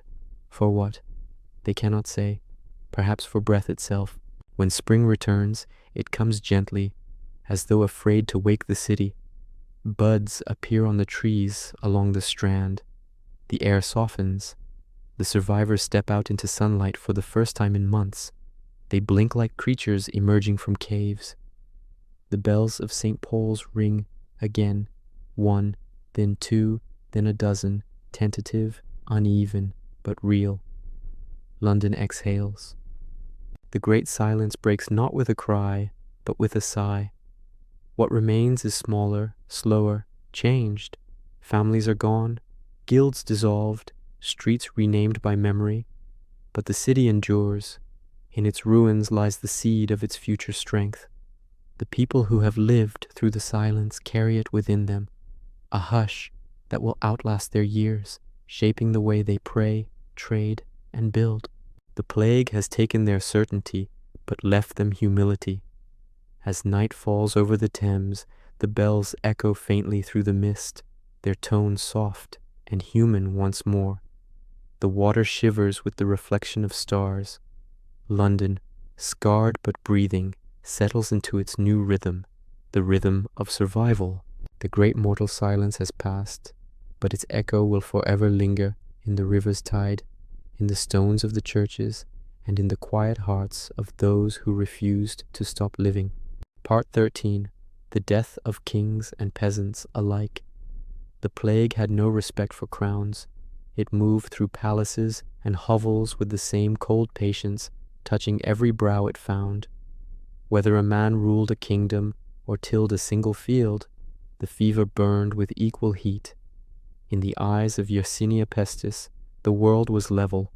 All flesh was one. Across Europe, that truth settled like dust. In royal courts, where once the air shimmered with perfume and pride, the silence grew unbearable. Servants vanished. Nobles whispered that the disease came for arrogance. The kings who had seen themselves as God, as anointed, began to tremble at the sound of a cough. In England, Edward III fled London's ruin for Windsor, yet death followed him in smaller forms. Knights, scribes, and courtiers dropping one by one, their golden chains no protection. He ordered prayers said in every church, but even his bishops were dying faster than they could recite them. In France, King Philip VI moved between palaces like a restless ghost, leaving behind more funerals than feasts. When his own physician succumbed, he demanded astrologers chart the stars for answers. They drew circles, measured angles, and declared that Mars had poisoned the air. The king nodded as though the heavens could be blamed, though deep inside he felt the old order cracking like ice in spring. Yet it was not only rulers who felt the weight of equality. In every village the same pattern played out: the miller and the monk buried side by side, the blacksmith's child resting near his lord's steward. Coffins were luxuries, bodies lay in linen or none at all. The earth became the great reconciler, erasing status with soil. Priests began to say that God had reminded mankind of its origin, dust to dust, not crown to crown. Chroniclers wrote of miracles and portents, but the truest miracle was humility. Men who once boasted of lineage now wept in the arms of strangers. Women who had never spoken beyond their doors nursed the dying in the street. The walls between classes thinned, if only for a moment, made transparent by suffering. When the bells rang, they rang for everyone. One story travels from Flanders. A knight returns from campaign to find his castle deserted. His wife is gone, his servants vanished, his chapel empty. He removes his armor and buries it in the courtyard, digging with bare hands until the metal disappears beneath the dirt. He lives out his days as a farmer, tending the same soil once worked by his serfs. The sword is too light, he writes in a final letter, but the spade forgives me. Elsewhere, abbots die alongside their novices. Entire monasteries fall silent. At Clairvaux, a brother records the day's toll. 40, then 60, then nothing. The ink stops mid-sentence. The parchment is still preserved, a page of half-formed letters fading into blankness. Historians will later call it an accident. The monks would have called it prophecy, the written word erased by the living word. In Florence, the poet Petrarch mourns his beloved Laura. He writes that her absence has made the world uninhabitable. In his letters, he describes the streets emptied of laughter, the air heavy with bells. The dead are so many, he writes, that the living cannot bury them, and yet death is not satisfied. He calls her the light that shone through shadow, and through those words her name survives when whole cities do not. Even the animals seem to understand. Chronicles tell of dogs lying beside their masters, refusing food, their ribs rising and falling slower each day. Horses wander riderless through orchards, hooves muffled in fallen fruit. The fields fill with birds feeding on seed that no one will reap. Creation continues, but without witness. And yet, beneath the grief, a strange calm begins to take root. People grow accustomed to the sound of absence. Death, once feared, becomes familiar, a guest who no longer needs to knock. Children play beside graves without shuddering. Widows light candles with steady hands. The survivors begin to move differently, as if carrying the weight of both worlds. The equality of death leaves a mark deeper than law. When the plague finally loosens its grip, the people who remain no longer bow as quickly. They speak to their lords with eyes unlowered. The church, too, feels the change, its power dimmed by the sight of priests dying as swiftly as sinners. The idea that all souls are measured alike, long a sermon's promise, now feels proven by the soil itself. The world has tasted equality, and though it will forget, it will never entirely unlearn. Years later, when new rulers rise and claim divine favor, there will be those who remember the sound of equal bells. They will tell their children that once the great and the humble shared the same trenches, that crowns and rags alike turned to dust. Some will whisper that in that brief leveling lay a kind of grace, a terrible, necessary mercy. The plague made all men brothers, if only through loss. It took everything, but left this truth behind, that life, in its smallest form, is shared. The breath of a peasant and the breath of a king weigh the same in winter air. When the last fires of the great dying fade, what remains is not triumph or despair, but a quiet understanding, the humbling of a world that thought itself immortal. As dawn rises over Europe's graveyards, frost glitters on both marble tombs and wooden crosses. The earth, impartial as ever, accepts them with the same patience. The wind moves over it all, palace and cottage, chapel and field, and carries a single whispered refrain. Remember you are dust, and to dust you shall return. Part 14. The physicians and their masks. The plague had stripped the world of certainties. Faith had faltered, kings had fled, and priests had buried their own. In the hollow that remained, another kind of figure appeared, not saint or soldier, but something in between, the physician.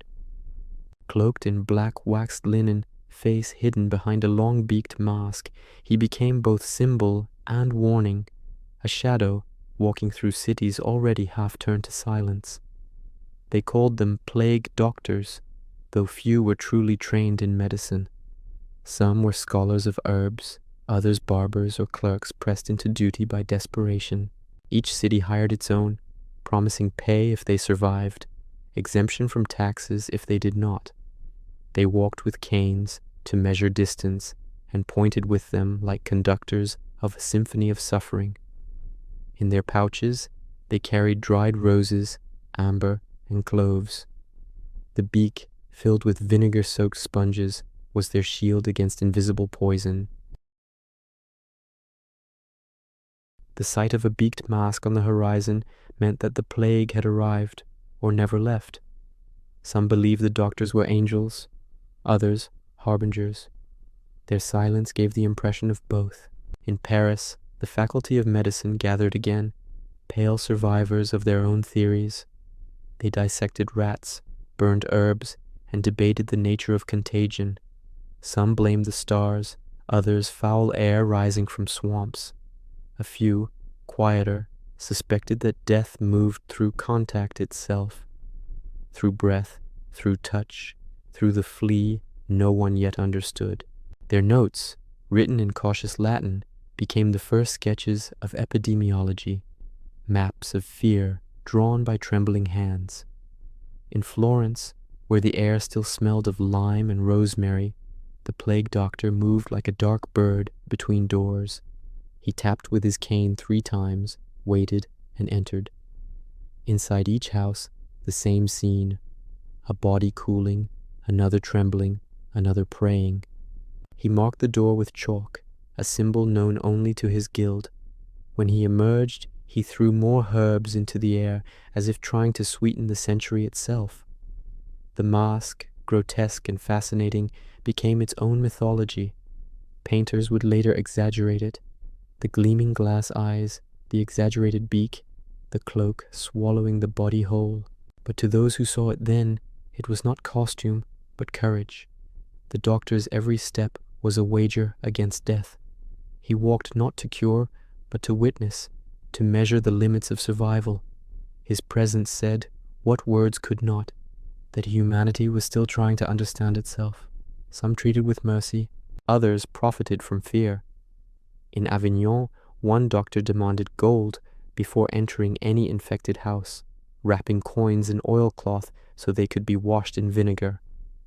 In Lübeck, another refused payment entirely, asking only that his name be remembered in prayer. The records show few survived their service. The plague spared neither compassion nor greed. At the edges of cities, temporary hospitals rose, low timbered halls lined with straw and incense burners. The doctors moved among them with slow precision, applying poultices of figs, onions and leeches, reciting charms between remedies. When a patient recovered, it was called miracle. When he died, it was called God's will. Statistics had not yet been invented. Hope was still counted one body at a time. The masks gave the illusion of safety, but inside them the air was hot and stale. Each breath fogged the glass eyepieces. The scent of herbs mingled with sweat and fear until they became indistinguishable. At night, the physicians removed their masks and stared into the still water of basins, seeing their own reflections distorted, monstrous. Some burned their garments after every visit. Others slept in them, convinced the plague could smell weakness. In time, their image spread faster than the disease itself. Merchants carved wooden charms in the shape of the mask, believing it would guard against infection. Children drew its outline in ash on doors. The figure became the embodiment of endurance, terrifying, yet strangely comforting. It was proof that someone still walked among the dying, that not all had fled. The doctors began keeping journals, part ledger, part confession. In them they recorded symptoms, weather, prayers, and dreams. One from Milan writes, "Today I saw the pustule rise and burst before my eyes. I thought of it as a door opening from one world to another. Another from Bruges. The dead speak without sound. When I close my eyes, I hear them anyway." Through such fragments, the age speaks to us, not through kings or generals, but through those who dared to look closely at suffering. By 1351, when the worst had passed, the physicians were among the few who still remembered the faces of both plague and people. Many went mad. A few wrote treatises that would shape medicine for centuries. From their fumbling compassion grew the first laws of quarantine, the first ideas of contagion, the first fragile belief that reason might one day stand where fear had reigned. The plague mask would survive long after the plague itself, its beak curving through memory like a question mark. It would become theater, carnival, symbol, but never entirely lose its shadow. Even now, in the quiet halls of museums, its empty eyes seem to look back at us, reminding us of the price paid for knowledge. For the people who once saw those eyes approach in torchlight, there was no abstraction, no metaphor, only the knowledge that death had taken a human shape and walked among them wearing a mask that smelled of roses. Part 15, Songs of Despair and the Dance of Death. When the last winter of the plague loosened its grip, the world did not rejoice, it only listened. Out of the silence, sound began to return, faint, trembling, uncertain of itself. Church bells cracked from overuse now tolled again in softer rhythm. The hammer rang once more in the blacksmith's yard, but the clearest voices rose from places of mourning. Music, like life, returned first to the wounded. The singers came from every corner of Europe. In monasteries, monks too few to fill the choir began to hum psalms to keep rhythm while digging graves. In towns, the minstrels who had survived tuned their lutes and sang of the dead, their songs blending grief and gratitude. Ballads carried through tavern doors and along market roads, changing as they traveled, shedding names but keeping sorrow. The plague had given every soul a story, and music became the only language large enough to hold them all. One song, Agnus Dei qui tollis peccata mundi, echoed through France like wind through ruins. Children sang it in the streets, soldiers whispered it in camps, mothers hummed it beside cradles that stood empty. The melody was simple, almost circular, a prayer that began again each time it ended. It spread faster than edicts or sermons. People sang because silence had become unbearable.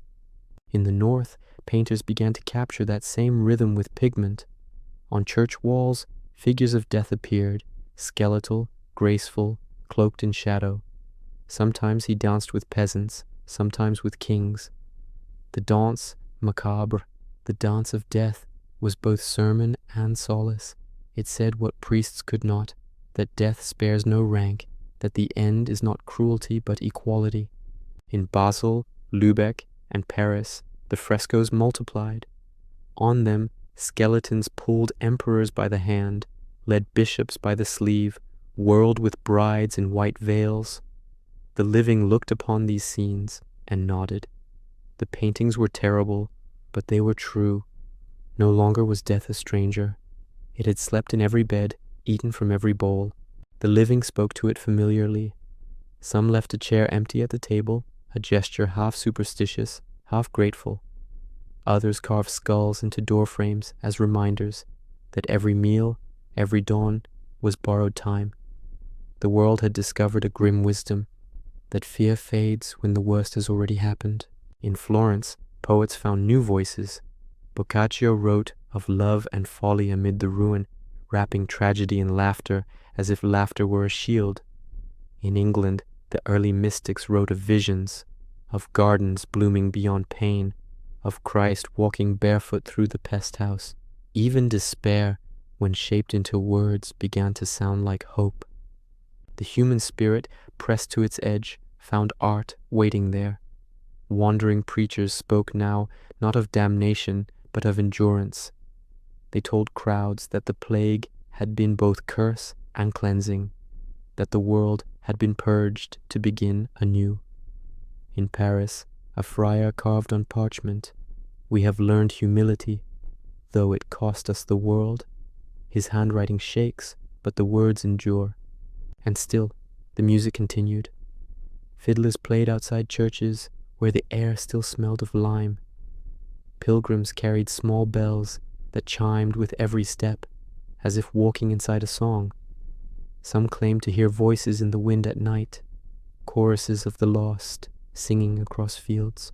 Others swore that when the rain fell on fresh graves, it made a sound like soft applause, as if the earth itself approved of life's persistence. The dance of death became more than art. It became a ritual of remembrance. Every spring, in towns from Bruges to Krakow, people gathered to reenact it. They painted their faces white, donned bones carved of wood, and moved through the streets to the sound of drums. The living danced with the dead, and the dead bowed politely before stepping aside.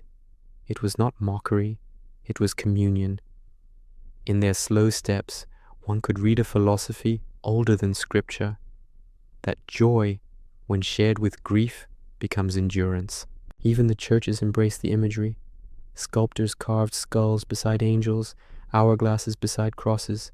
Stone effigies of nobles began to show them not sleeping peacefully, but half decayed, faces half bone, half flesh. The macabre entered beauty, the sacred learned honesty. People found comfort in this strange aesthetic, this acceptance that light and shadow were bound forever. In taverns, the songs grew bolder. Laughter returned, brittle, but real. Storytellers spoke of death not as a monster, but as a partner who had danced too close and now rested.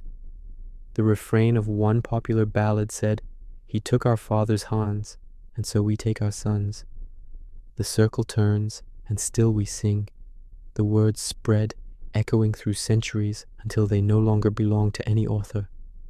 And somewhere, perhaps in a quiet field outside Bruges, or a market square in Florence, a woman begins to hum as she hangs her washing. Her melody rises softly into the blue air, carried by the same wind that once carried ashes. Children hear it and join in, their laughter threading through the tune. For a moment, the world feels whole again, scarred, humbled, but alive. The plague had taught humanity how to die, but the danse macabre taught it how to live with death beside it. It was a partnership rather than surrender, a rhythm found at the edge of ruin. In the turning of that rhythm, civilization rediscovered its heartbeat. When night falls, the streets grow still. Yet, if one listens, there is music beneath the quiet. Not the wailing of fear, but the soft, deliberate pulse of endurance. It is the sound of candles burning low, of brushes on plaster, of feet learning once more to dance. The plague will come again, as all plagues do, but so will the song. And between them, life will keep its fragile, infinite balance, a dance between shadow and light, despair and the stubborn melody of survival. Part 16, The Children and the Lonely Survivors. The years following the Great Plague felt like a long exhale, shallow, uneven, trembling with memory. The bells rang less often now, not from exhaustion, but because there were fewer hands to pull them. Fields lay half wild, dotted with the quiet persistence of life returning. And among that life, scattered like seeds carried by wind, were the children, the orphans of a vanished world. They wandered through villages that no longer remembered their names. Some were found sleeping in barns, clutching dolls made of rags and straw. Others followed priests on the road, mistaking black robes for guardianship. Entire households had vanished, leaving behind a single survivor, a boy too young to plow, a girl too small to lift the bucket from the well. The neighbors who remained took them in when they could, though even kindness had grown thin from hunger. The world's heart was still beating, but softly, with fewer chambers. In England, chroniclers wrote of the children of the pestilence, thousands left parentless, moving from manor to manor in search of bread. The monasteries opened their gates to them, filling refectories once used by monks. Some were taught letters, others were sent to work the lands abandoned by the dead. For the first time, the young began to inherit not only fields, but the weight of entire generations. They were the bridge between what had been and what might be again. In the towns, the survivors gathered in patterns that felt like instinct. Widows with orphans, old men with apprentices, strangers who had no reason to trust each other, but did. The old hierarchies had been broken by the plague's impartial hand. Now, people rebuilt society sideways rather than upward. Guilds reformed with fewer masters. Families were chosen rather than born. The loneliness of loss slowly became the glue of community. Yet, even amid this fragile reconstruction, sorrow lingered in the smallest gestures. A baker, kneading dough, paused when his daughter's laughter echoed, the same pitch, the same joy, as the child he'd buried 2 winters before. A mother, waking before dawn, still reached for a hand that was no longer there. The plague had taken not only bodies, but habits of love. It had rewritten the very grammar of daily life. The children grew up fast in this quieter world. They learned to read the sky for weather, to dig graves, to pray without priests. Their lullabies carried both comfort and warning. One song recorded in Burgundy begins, "Sleep, little one, and close your eyes. The wind has tired of names tonight."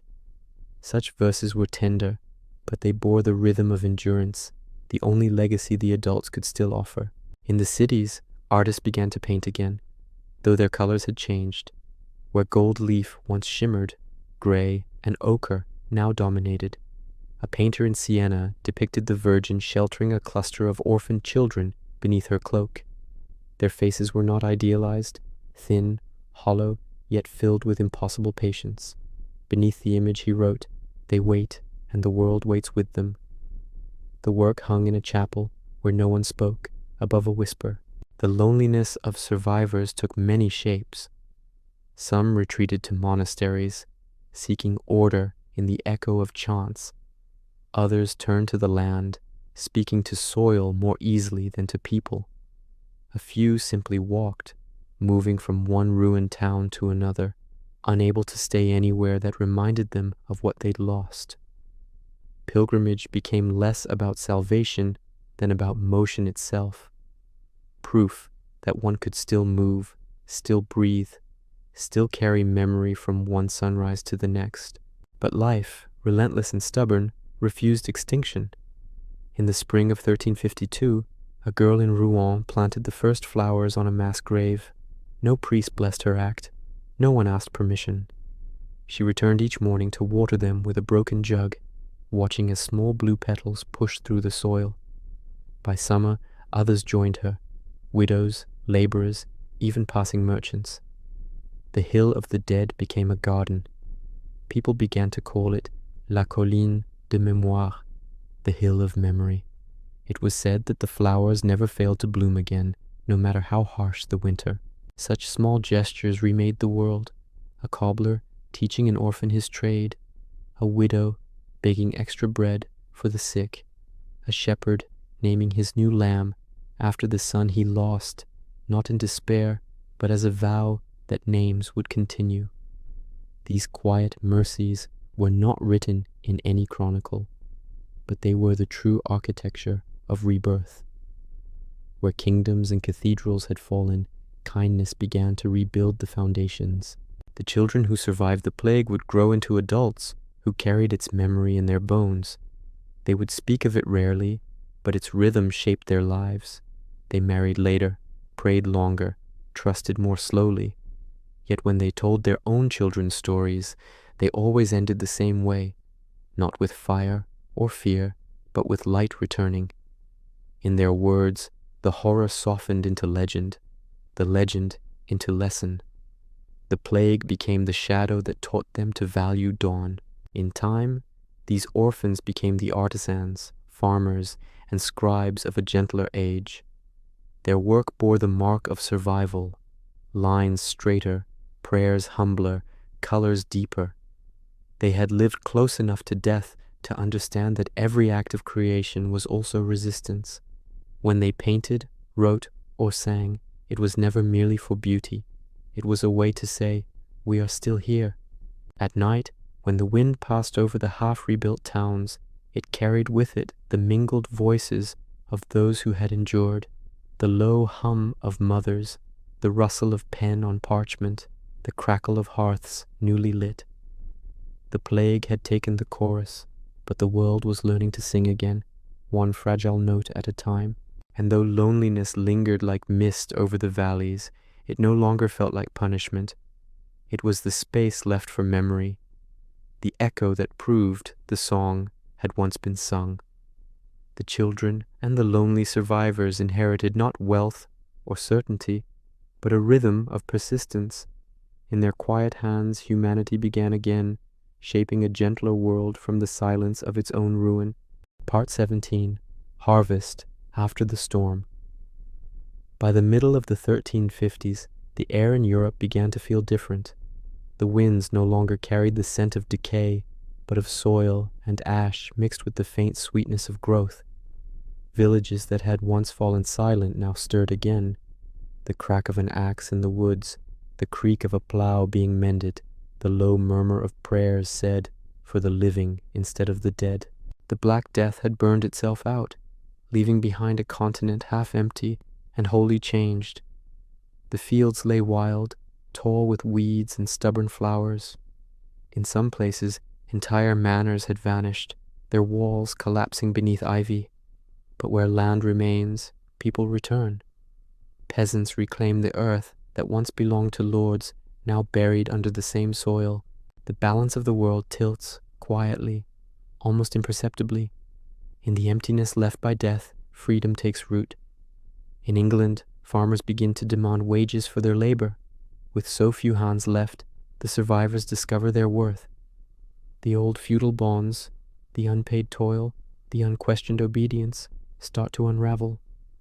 Landowners, desperate to keep their fields alive, offer coin, tools, even small plots in exchange for loyalty. For the first time, men who once bowed without thought begin to stand straighter. It is not rebellion, not yet. Only the first murmur of change carried by the wind. In France, villages rise from ashes. The vines of Burgundy grow wild but bear fruit nonetheless. Women take the plows their husbands once held and learn the feel of the soil under their own hands. They trade in markets, tally accounts, make decisions once reserved for men. The plague, blind in its cruelty, has given them inheritance, a strange equality born from desolation. The harvests of these years are uneven. Some lands yield plenty, others nothing but stones. Yet even failure feels like proof of life. To till the earth again after such ruin is an act of defiance, a declaration that the world is still worth laboring for. Priests bless the fields with quieter words now, less certain of heaven, but more grateful for rain. When the first sheaves of wheat are gathered, entire towns kneel, not to ask for miracles, but to thank the ground for remembering them. In the north, the fishermen of the Baltic return to sea. Their nets, once abandoned, sink deep again into water that has forgotten the taste of ashes. The markets reopen, smaller but honest. People bargain softly, mindful of how thin the line between plenty and emptiness has become. The smell of salt and smoked herring replaces the stench of lime and graves. Life, like the tide, comes back without apology. The rebuilding is uneven, shaped by grief. Many churches remain roofless. Their walls become gathering places where people meet not to pray, but to speak. There, they share what they remember: names, stories, the shape of laughter. The line between the sacred and the ordinary begins to blur. In some towns, children are baptized in rivers instead of fonts, and no one minds. The ritual is simpler now, but no less holy. A monk in Flanders writes that the silence of death has given birth to a new music. In the fields, he hears farmers singing as they sow. The songs are low, steady, without rhyme, half chant, half sigh. They are not prayers, he says, but thanksgivings. Each seed planted, he writes, is a promise whispered to the earth. It is a small theology, humble as the furrow itself, but it begins to replace the grand sermons that once spoke of sin and apocalypse. Art, too, begins to change. In the workshops of Florence, young apprentices sketch not saints in glory, but mothers holding children, workers bending beneath the sun, faces lined with endurance. The plague has taught them that holiness lives in the human, in the simple act of survival. Their hands shape clay and pigment into tenderness. Even the crucifixes of this new generation show not agony, but quiet acceptance. Redemption, they seem to say, is not beyond death, but within life itself. Trade resumes, though slower, more cautious. Roads once feared become arteries again. Pilgrims travel to shrines not to beg deliverance, but to give thanks for their breath. Inns reopen, their benches filled with laughter that sounds almost guilty. The scent of bread returns to the streets of Paris. The bells of Venice regain their rhythm. The plague doctors, their masks long set aside, walk now as ordinary men among the living. When people greet them, they bow, half in reverence, half in relief. Still, the shadow lingers. In every village there are gaps in memory: a missing father, a vanished friend, an empty cottage with the door forever open. The living do not speak of them often, but their presence shapes the rhythm of each day. The harvest festivals are quieter now. The dancing is slower, but in every step there is gratitude, the simple astonishment of still being here.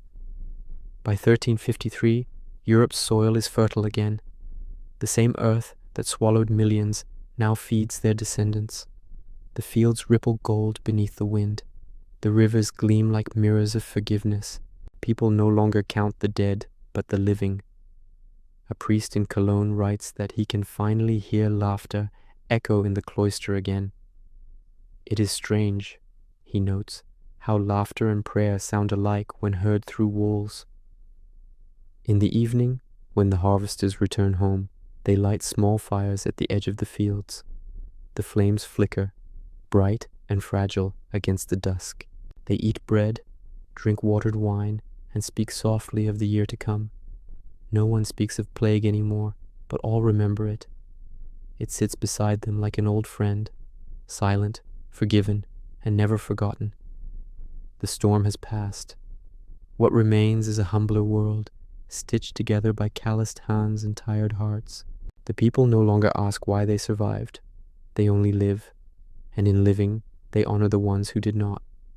Each sunrise feels earned, each harvest a benediction. And as the wind moves across the fields, bending the wheat into gentle waves, it seems to whisper through every stalk the same quiet truth. The world endured. Part 18. The Church and the Reckoning of Faith. When the smoke of plague years finally thinned, it revealed not only graves, but questions. The church, once the unshakable pillar of the medieval world, now stood worn and hollowed, its stones still echoing with unanswered prayers. People had begged for deliverance and watched the sky stay silent. They had fasted, confessed, carried relics through the streets, and died all the same. In that silence, something inside Christendom began to shift. The bishops who survived the pestilence returned to empty cathedrals. Choir stalls gaped with absence. Monks' robes hung untouched in their cells. The scent of incense clung to stone like memory. When the first masses resumed, the congregations were smaller, quieter, their songs fractured by grief. Faith itself had not vanished. It had changed shape. It had grown leaner, stripped of grandeur, reduced to its simplest prayer: deliver us from fear. Before the plague, the church had spoken with one voice. After it, that voice splintered. The authority that once ruled from Rome and Avignon began to fray. People had seen priests die as swiftly as peasants, their holy water no stronger than river water, their blessings no shield. Some clergy fled, others remained and perished at their posts, burying the dead until the earth took them too. The people remembered both kinds. In every town, the church's image now depended on memory, whether the last priest they saw had run or knelt beside them. In the countryside, a new faith grew from the ruins, rough, homemade, spoken in the language of laborers instead of Latin. Farmers carved wooden crosses for their fields and prayed directly to the sky. They kept fragments of rosaries beside plows and whispered blessings over seed instead of bread. The priests who survived adapted, learning to speak simply, to listen more than they lectured. The plague had made theologians of everyone. Some believed it had been punishment. Others called it purification. Yet beneath those interpretations ran a quieter truth, that the world had glimpsed the limits of its understanding. The church could no longer command belief through fear of damnation. Death had already shown itself and proved that all men, righteous or wicked, met it alike. The old sermons about wrath lost their echo. In their place came gentler words of mercy, of endurance, of the mystery of God's silence. In Avignon, Pope Clement VI, who had survived by isolating himself behind fires of cedar wood, declared new feast days for the dead. He absolved whole cities with a single blessing, too weary for judgment. Yet even his power felt dimmed. The papal court, once resplendent with gold and debate, now resembled a monastery of ghosts. The letters sent from Avignon to the kingdoms of Europe spoke less of authority than apology. It was as if the church itself were seeking forgiveness from its flock. Across the continent, mystics emerged, women and men who claimed visions not sanctioned by Rome. They spoke of inner voices, of divine love, found not in cathedrals, but in suffering. Their words spread through whispers, copied into notebooks bound with scraps of leather. In Norwich, a woman later called Julian would write, "All shall be well, and all shall be well, and all manner of thing shall be well."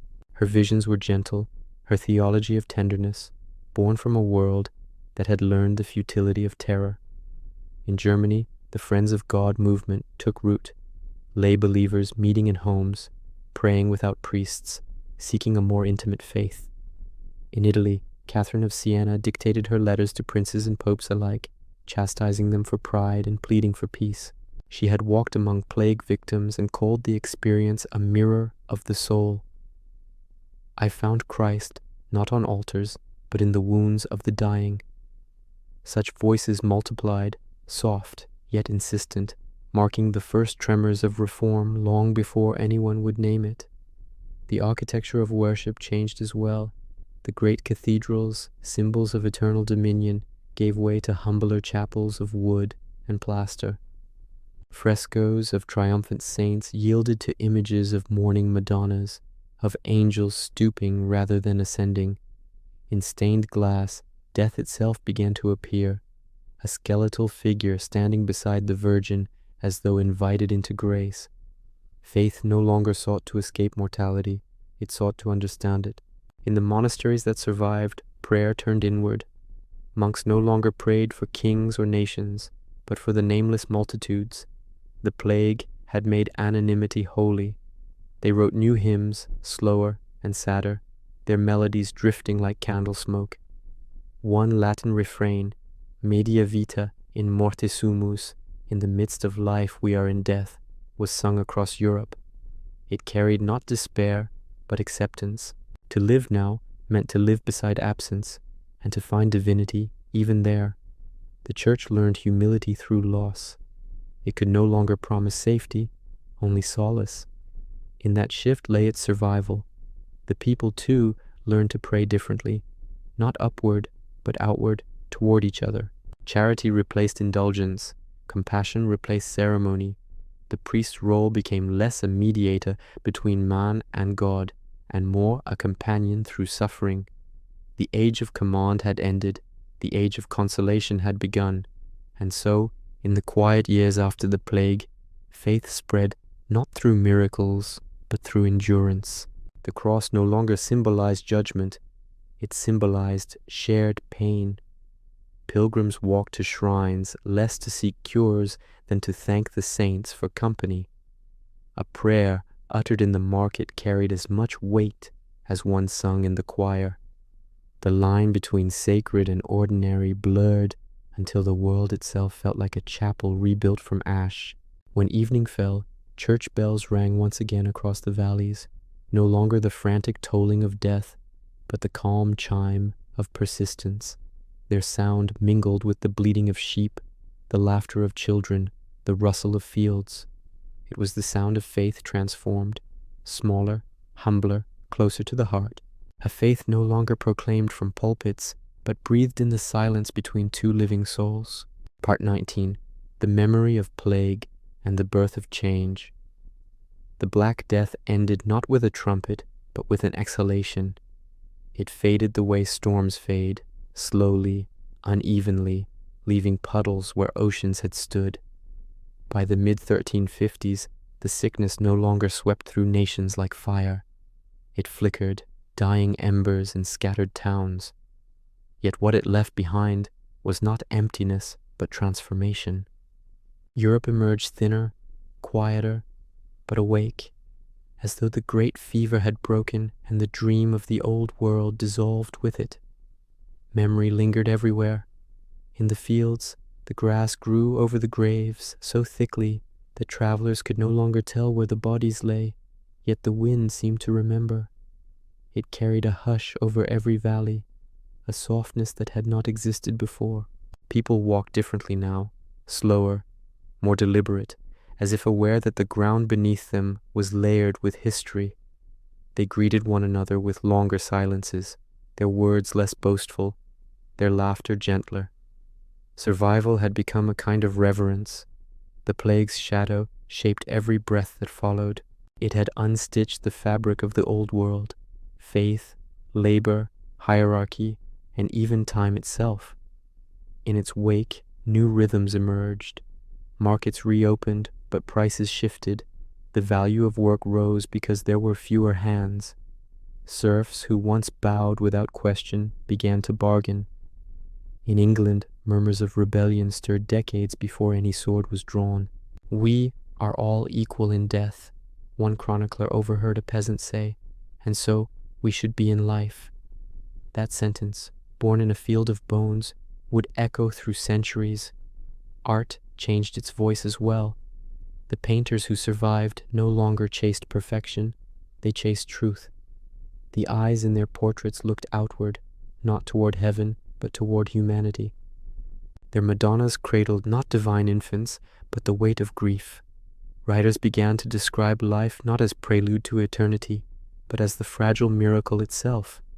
Petrarch's ink bled sorrow into love. Boccaccio's laughter carried the ache of memory. From the plague's ashes rose a new kind of beauty, one that understood how close the two were, laughter and lament. In Florence and Avignon, scholars gathered the fragments of knowledge left by the dead. They copied treatises on medicine, astronomy, and philosophy, adding marginal notes in cramped, restless Latin. "Know the causes of the air," one wrote, "for ignorance is also a disease." It was a small sentence, but it contained the seed of a revolution.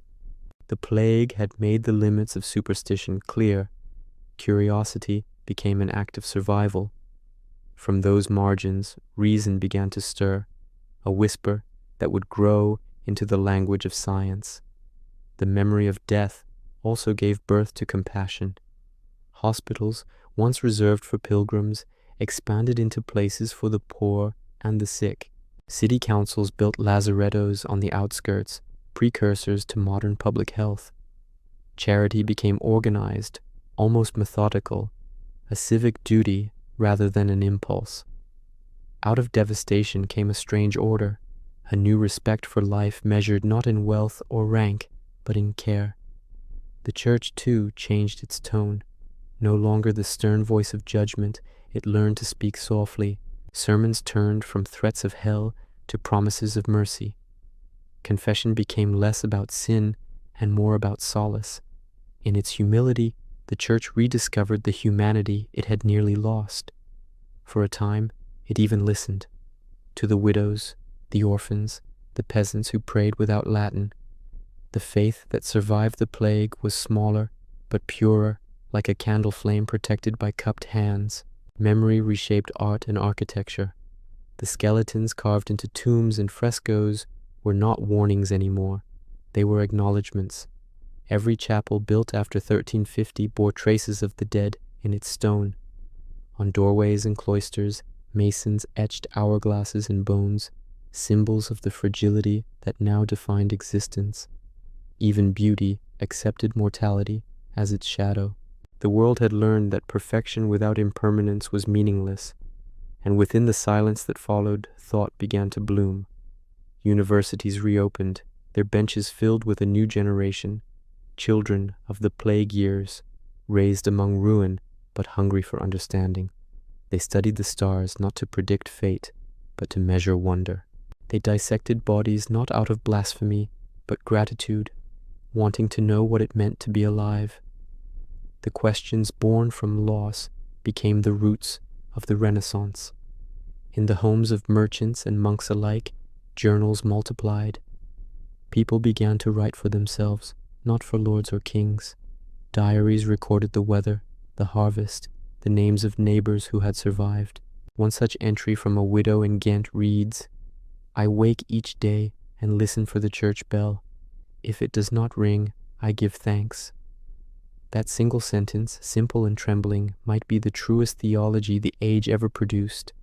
The plague's memory was not just sorrow, it was instruction. It taught that life was brief, but not meaningless, that love mattered precisely because it could be lost. It reminded rulers that their crowns were only temporary, and commoners that their hands could build new worlds. From despair grew dignity, from ruin, curiosity, from silence, song. And though the pestilence would return again in smaller waves, Europe would never again be the same. Its people had looked death in the eye and found not just fear, but reflection. They had seen the face of equality and could no longer forget it. The memory of plague became the soil in which modern humanity began to grow. As evening fell over the rebuilt cities, the bells rang once more, not to mark death, but to measure time. Their sound carried across fields and rivers, mingling with laughter, with the bleating of sheep, with the hum of life itself. And beneath that music, quieter but ever present, pulsed the heartbeat of remembrance, a steady rhythm whispering through the centuries. We endured and we changed. Part 20. Echoes across the centuries. Long after the graves sank into grass and the bones turned to dust, the memory of the Black Death continued to breathe in the quiet places of the world. It lived in the lull between church bells, in the scent of rain on stone, in the unease that settled when a room felt too still. Even when cities were rebuilt and laughter returned to the streets, the shadow of that century walked alongside its children, silent but awake. In the manuscripts of monks, The plague became a caution. In the songs of travelers, it became a lament. Every generation inherited its echo, retelling it in new tones. A whisper of fear when illness struck, a tremor of reverence in the face of survival. The story endured not because death demanded it, but because life did. Humanity remembered the darkness to measure its own light. The centuries that followed would name themselves anew: Renaissance, Reformation, Enlightenment. Yet beneath every age flowed the same buried river, the awareness that everything built by human hands could be undone in a season. The humility that follows loss became Europe's quiet inheritance. It shaped its art, its science, its prayers. The plague had been both destruction and teacher, stripping the world of illusion so that it might see itself clearly. In the paintings of the 15th century, light returned to the canvas, but it was softer now, falling on wrinkled faces and worn hands. Architects built taller cathedrals, yet left more windows for air and sun, as if inviting life itself to enter.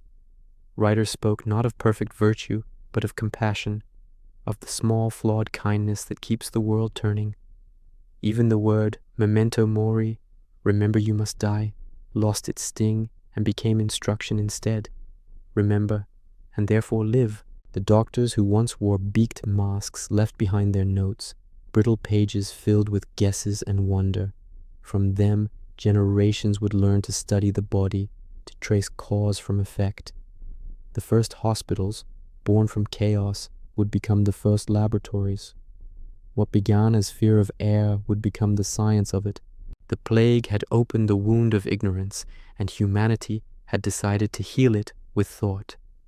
In the fields, the descendants of survivors plowed deeper, their furrows straighter, their harvests richer.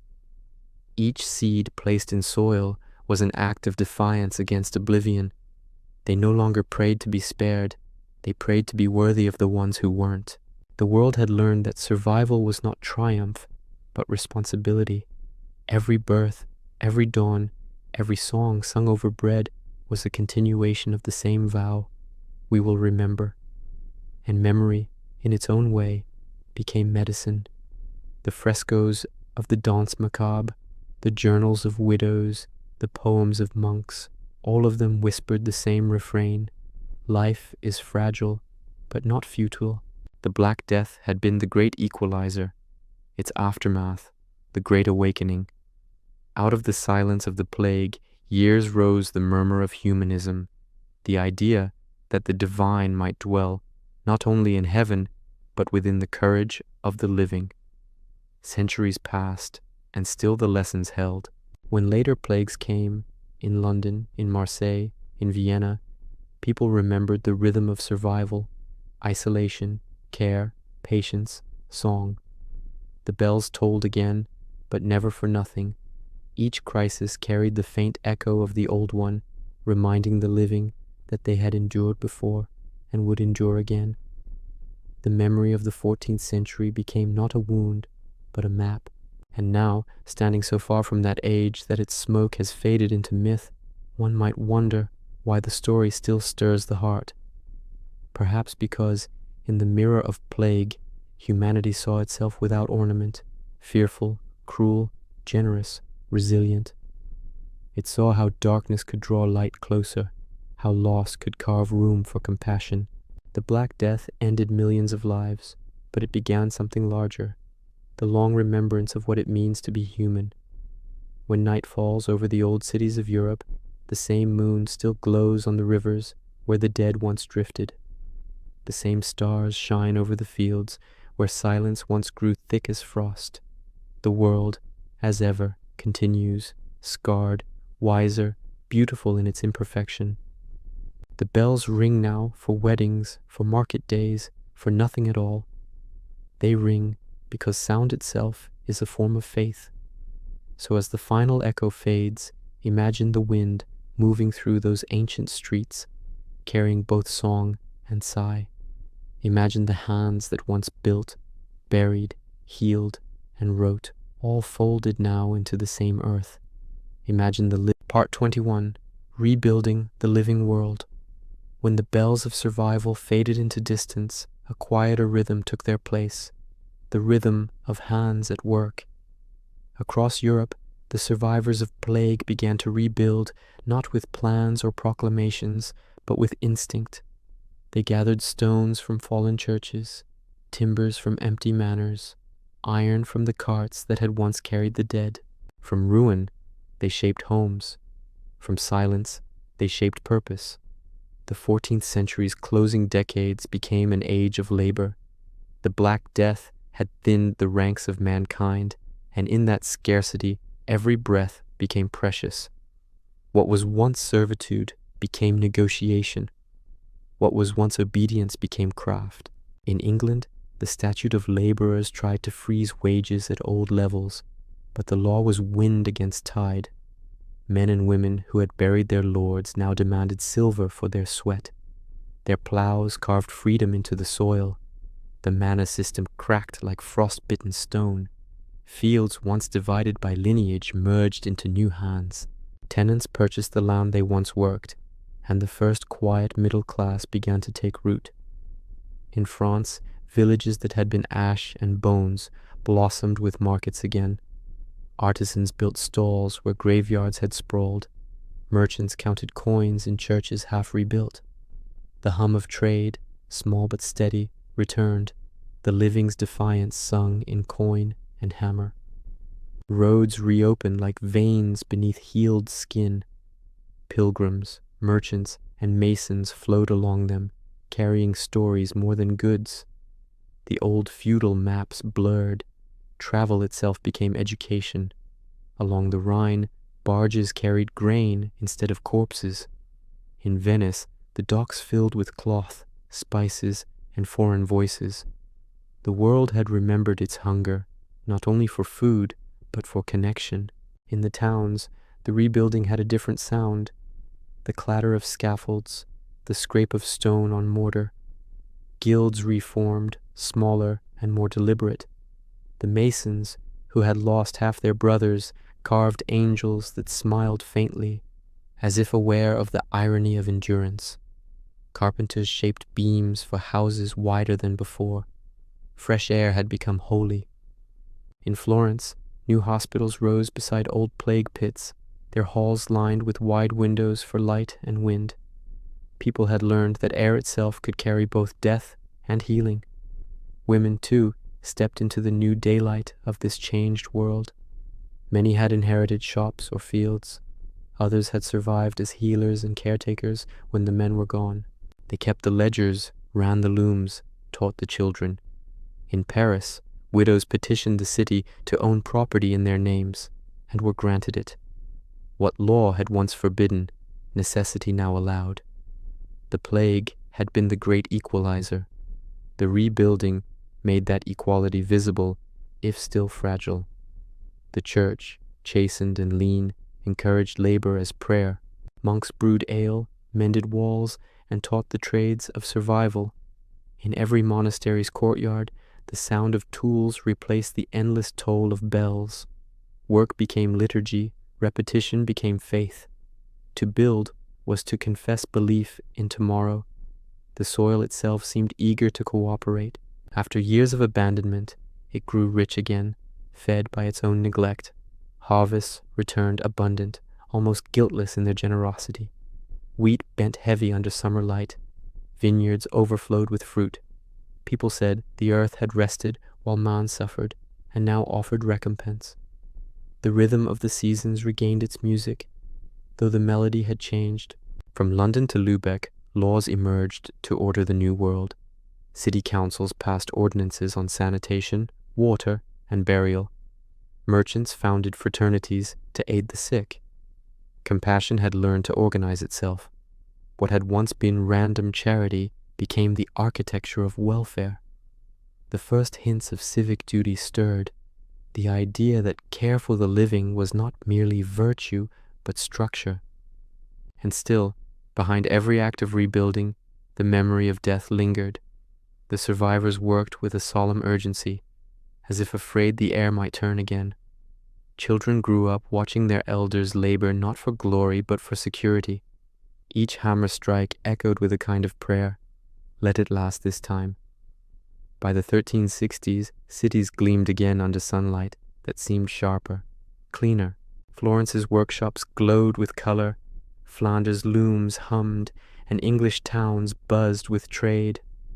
The scars of plague remained in architecture, the wide windows, the open courtyards, the sudden bursts of air and light in once gloomy churches.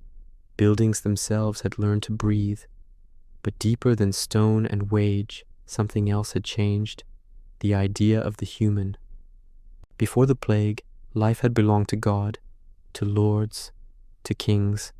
After it, people began to feel it belonged, at least in part, to themselves. To build a house, to plant a vineyard, to ask for pay, all were acts of quiet rebellion against the old order. The hands that once bowed in prayer now also created, and in creation they found sanctity. As dusk settled over the reborn towns, smoke curled from chimneys once cold for years. Children's laughter mingled with the ring of anvils.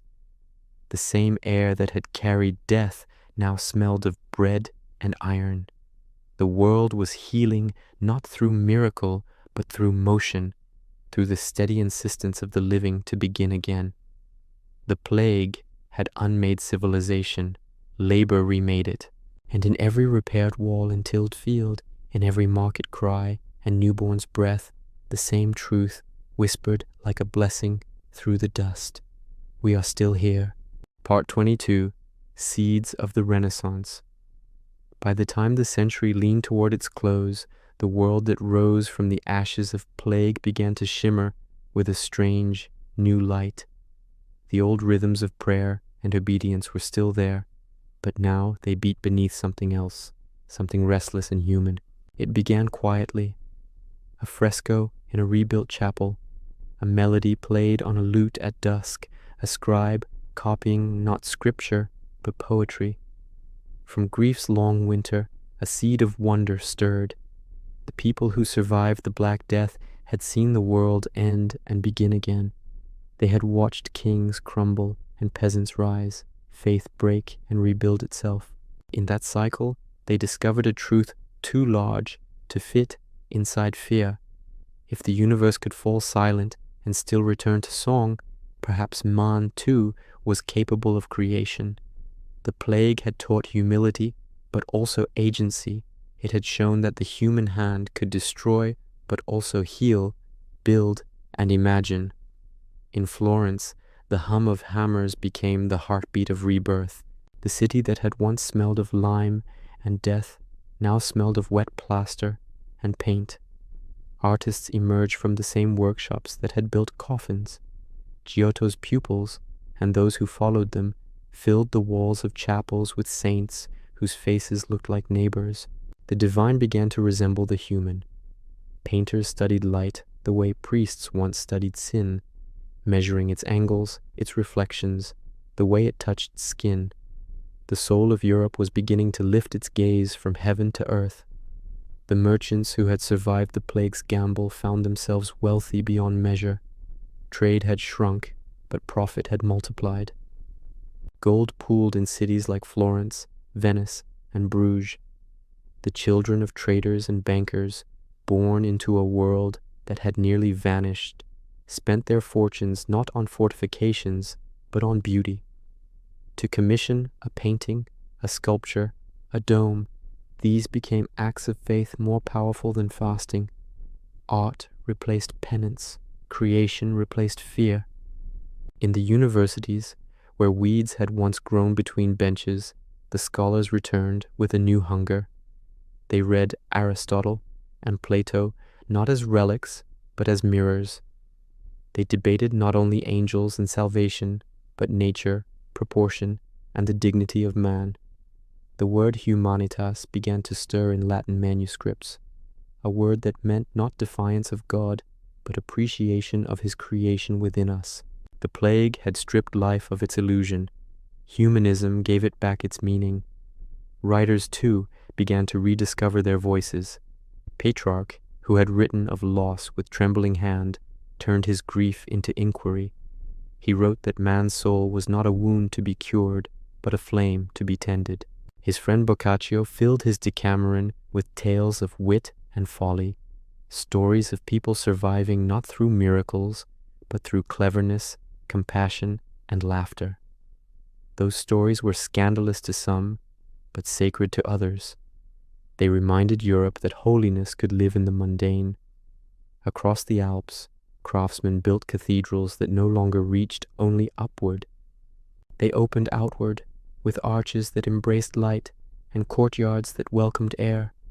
The architecture of survival became the architecture of joy.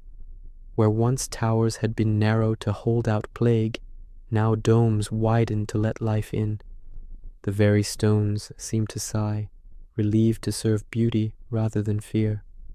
Music changed too. The chants of the dead gave way to polyphony, voices weaving together like the strands of life itself. Composers began to hear harmony, not as celestial order, but as human conversation, each voice distinct, none supreme. The Dies Irae, once sung for judgment, softened into the gloria of thanksgiving. The world was learning to praise again. In Venice, the city of water and mirrors, painters captured reflection itself, the glimmer of sun on waves, the warmth of skin, the fleeting quality of breath. They painted not eternity, but moments. The plague had taught that life could vanish overnight. Art now taught that it could be made eternal through memory. Every brushstroke became a defiance of forgetting. Even faith evolved. Mystics and scholars no longer stood at odds. The divine was sought not only in monasteries, but in mathematics, in anatomy, in the curve of a dome. God was no longer distant. He was present in proportion, in balance, in the logic of the world itself. The fear that had once ruled hearts became curiosity, and curiosity, reverence.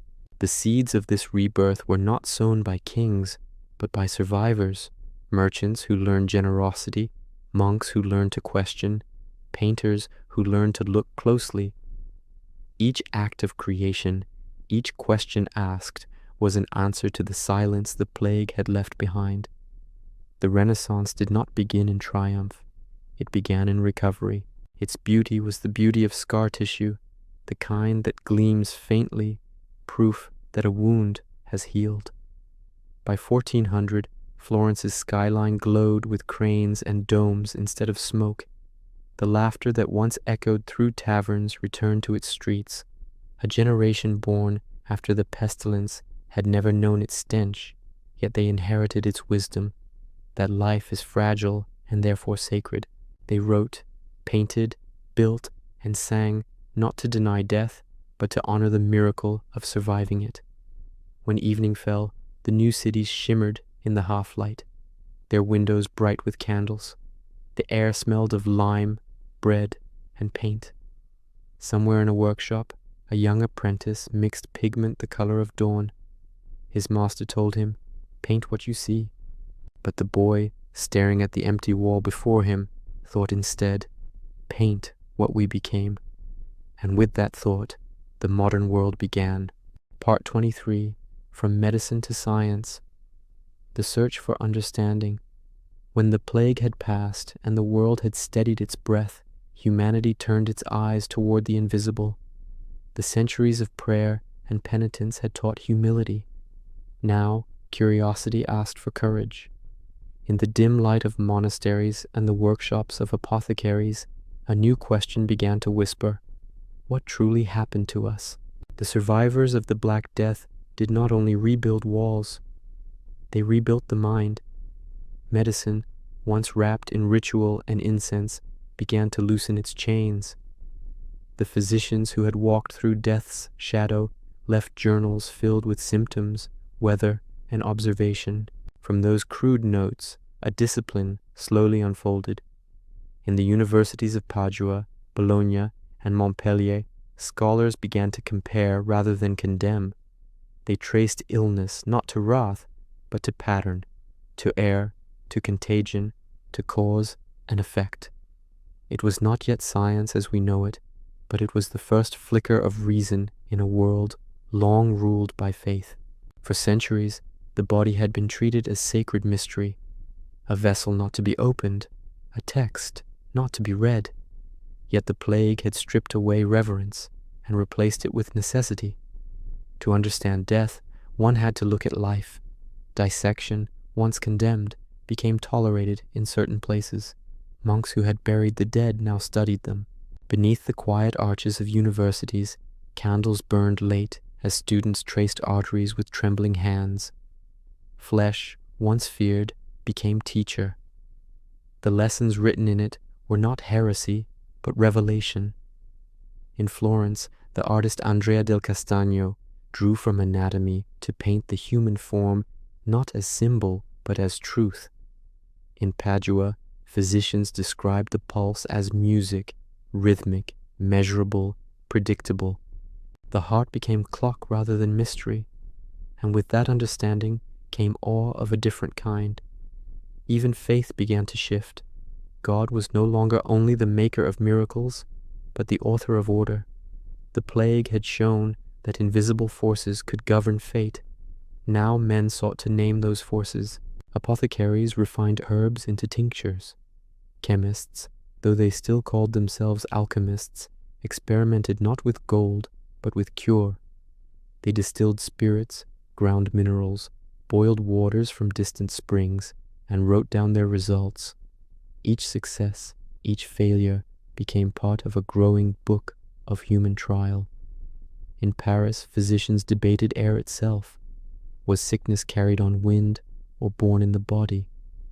They built crude theories of particles and vapor, not yet knowing the words bacteria or virus, but sensing that life was smaller and more complex than the eye could see. The plague had forced them to confront the unseen, and in doing so, it opened the door to discovery. Hospitals changed too. Once places of confinement for the poor, they became centers of observation. In Milan and Venice, wards were divided by ailment. Records were kept. Quarantine laws enforced.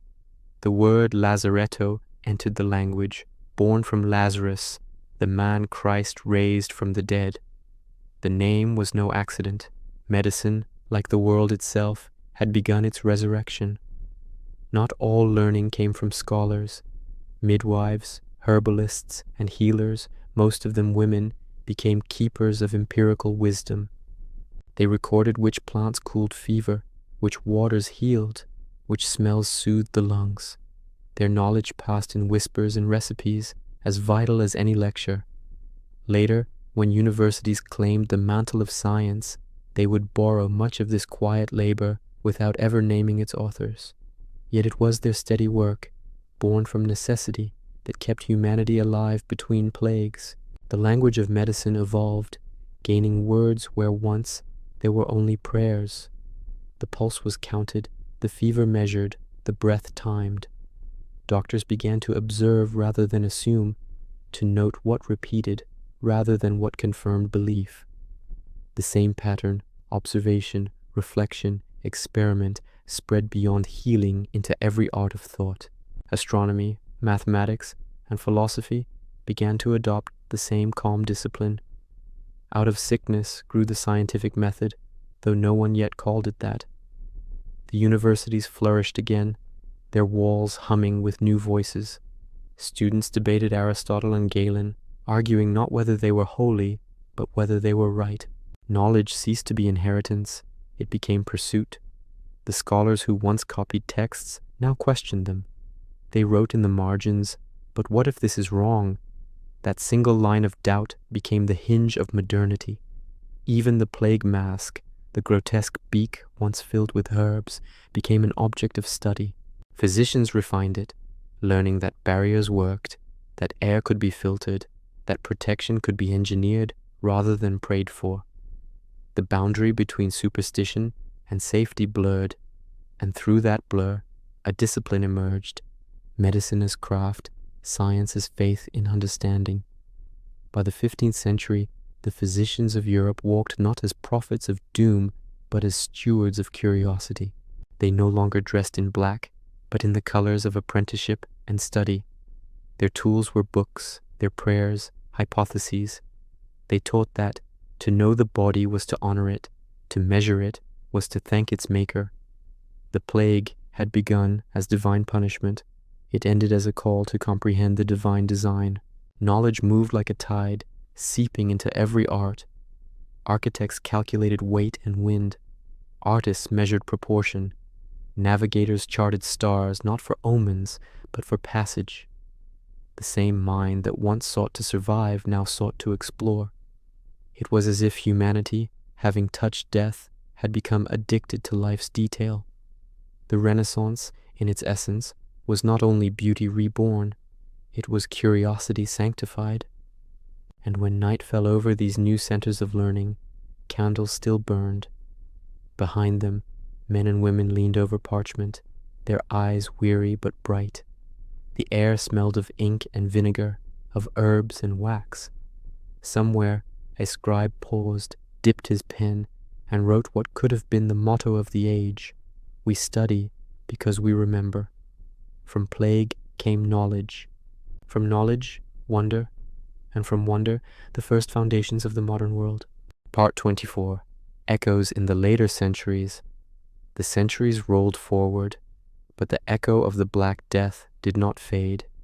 It lingered beneath the surface of history, like a low note resonating through time. Long after the last carts were emptied and the bells ceased their mourning, the memory of that invisible terror shaped how the world prepared, feared, and healed.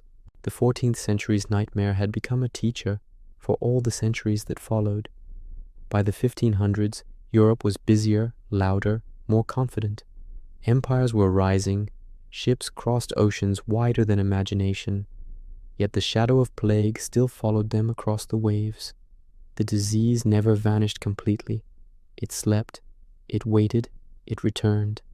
Venice, that luminous city of marble and reflection, was the first to remember the lessons of its ancestors. When rumors of sickness came from the east, the Venetians did not pray, they built walls. On a small island beyond the lagoon, they constructed the first lazaretto, a hospital of isolation, where sailors and cargo waited 40 days before rejoining the living. 40 giorni, 40 days, the birth of the word quarantine. This simple act, born from fear and memory, became one of civilization's most enduring defenses. The idea that prevention could be structured, that patience could save lives, came directly from the memory of the Black Death. In every epidemic that followed, the same ritual unfolded: isolation, sanitation, and silence. What had once been chaos was now protocol. When the plague struck London in 1665, the world was older, but the terror was familiar. The same sound of carts creaking through the fog, the same chalk crosses on doors. Yet the city was no longer helpless. Watchmen guarded the quarantined, and bills of mortality were printed weekly. The mathematics of death had become the first crude epidemiology. People began to count, not for mourning, but for understanding. In the calm observation of pattern, the legacy of the 14th century breathed again. Writers carried the memory too. Daniel Defoe, who would later recount the London plague, wrote with a voice heavy with inheritance, the voice of generations who had known the smell of death but had also learned endurance. The story he told was not one of despair, but of humanity's stubborn refusal to vanish. The echo of that endurance became literature's quiet pulse for centuries. In the monasteries that had survived the first plague, the discipline of record-keeping never ceased. Their ledgers became the archives of survival: temperature, rain, crops, disease. Over time, those ledgers grew into data, and data into understanding. The modern sciences of demography, climate, and medicine all carried within them the fingerprints of monks who once drew crosses beside names. The act of remembering became the act of measurement. The fear of contagion shaped the birth of cities. Streets widened, air flowed, sewage systems were carved into stone. Public health began not as compassion, but as memory. The cities that had buried half their people vowed not to do so again. In every canal, in every aqueduct, the echo of plague whispered, "Do not forget what silence costs." Even exploration bore the mark of the old sickness. When ships left for the new world, they carried with them not only faith and ambition, but infection.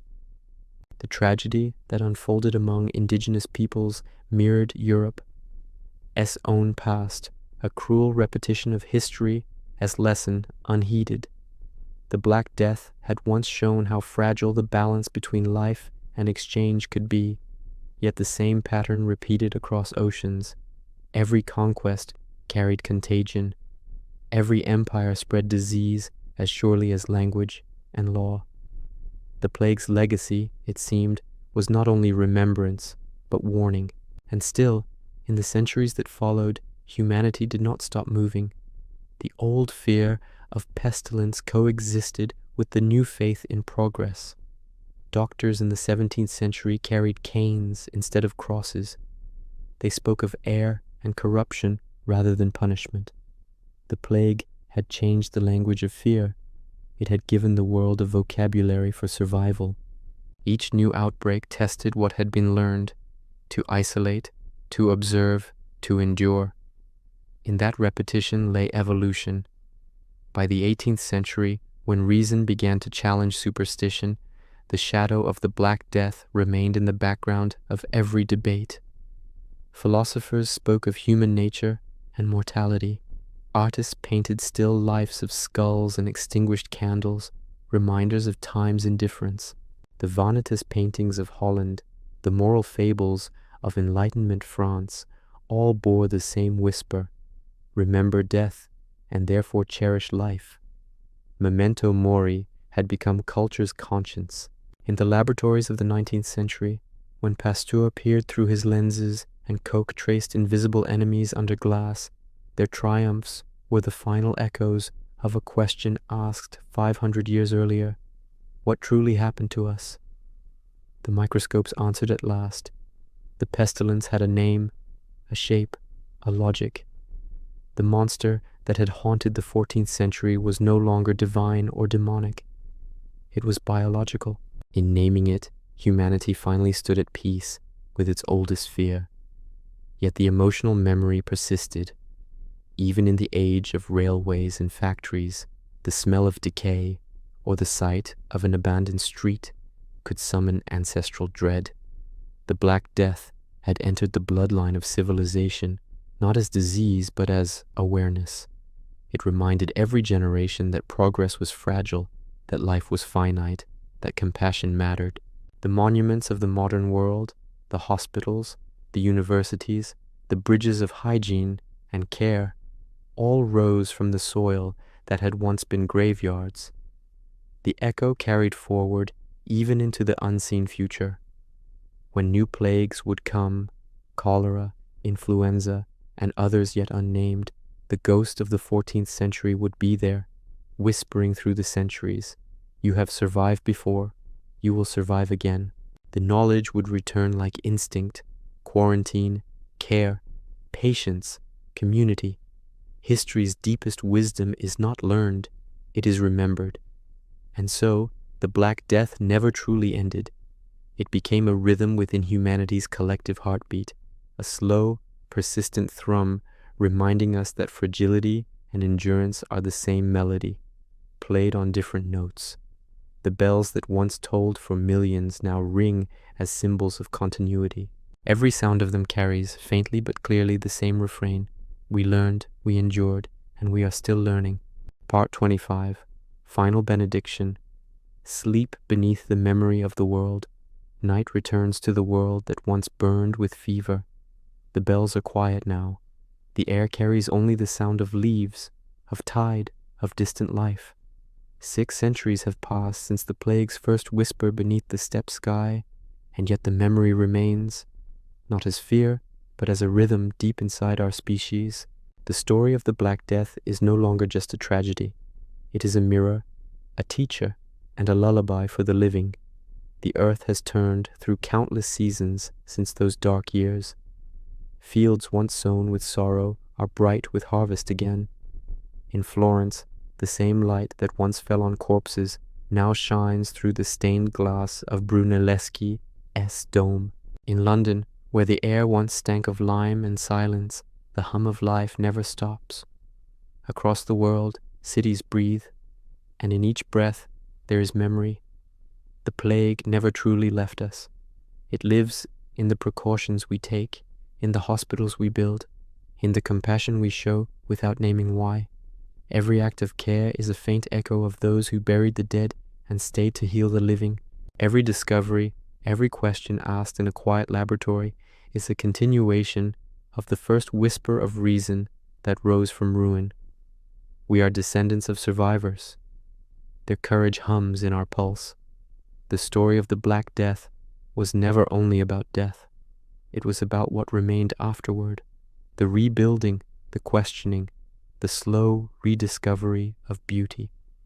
From graves grew gardens, from mourning came music, from silence the will to speak again. Humanity did not just endure, it transformed, and in that transformation lies the secret that all ages must learn again, that fragility is not weakness, but proof of the heart's strength. When you walk through any old city at night and hear the faint echo of bells, you are hearing them too, the hands that rang those same chimes centuries ago, pleading for mercy, now folded in the dust. Their fear is gone, but their rhythm remains. It is the same rhythm that guides us through our own quiet catastrophes, that reminds us to pause, to breathe, to look at the stars and remember how small and miraculous life has always been. The world has changed beyond what they could imagine. We fly across oceans where their ships once crawled. We see through lenses that reveal the invisible. We cure with knowledge they could only dream of. Yet, in every hospital corridor and every night of solitude, the same truth endures. To live is to be vulnerable, and to love is to risk loss. It is that risk that gives meaning to everything. And so the story ends, not with an ending, but with a continuation, the quiet assurance that every age carries both shadow and flame. The Black Death was one great turning of that cycle, and from its ashes came the human world we know. Its lesson hums in every act of kindness, in every breath of patience, in every whisper that says, "We have been here before." Close your eyes now. Let the centuries recede like tide water, until only the hush of the present remains. The cities are sleeping, the fields are breathing, the world is turning gently beneath you. The same stars that watched over the plague, years still glimmers above, ancient and indifferent, yet somehow tender. You are part of their story too. If you've listened this far, thank you for drifting through history with me tonight. I post stories like this every day. Subscribe if you ease. Do you like to sleep with us again as we wander softly through the centuries? And while you're here, tell me where you're listening from. The fire is low now. The night is calm. Sleep well. The world remembers you.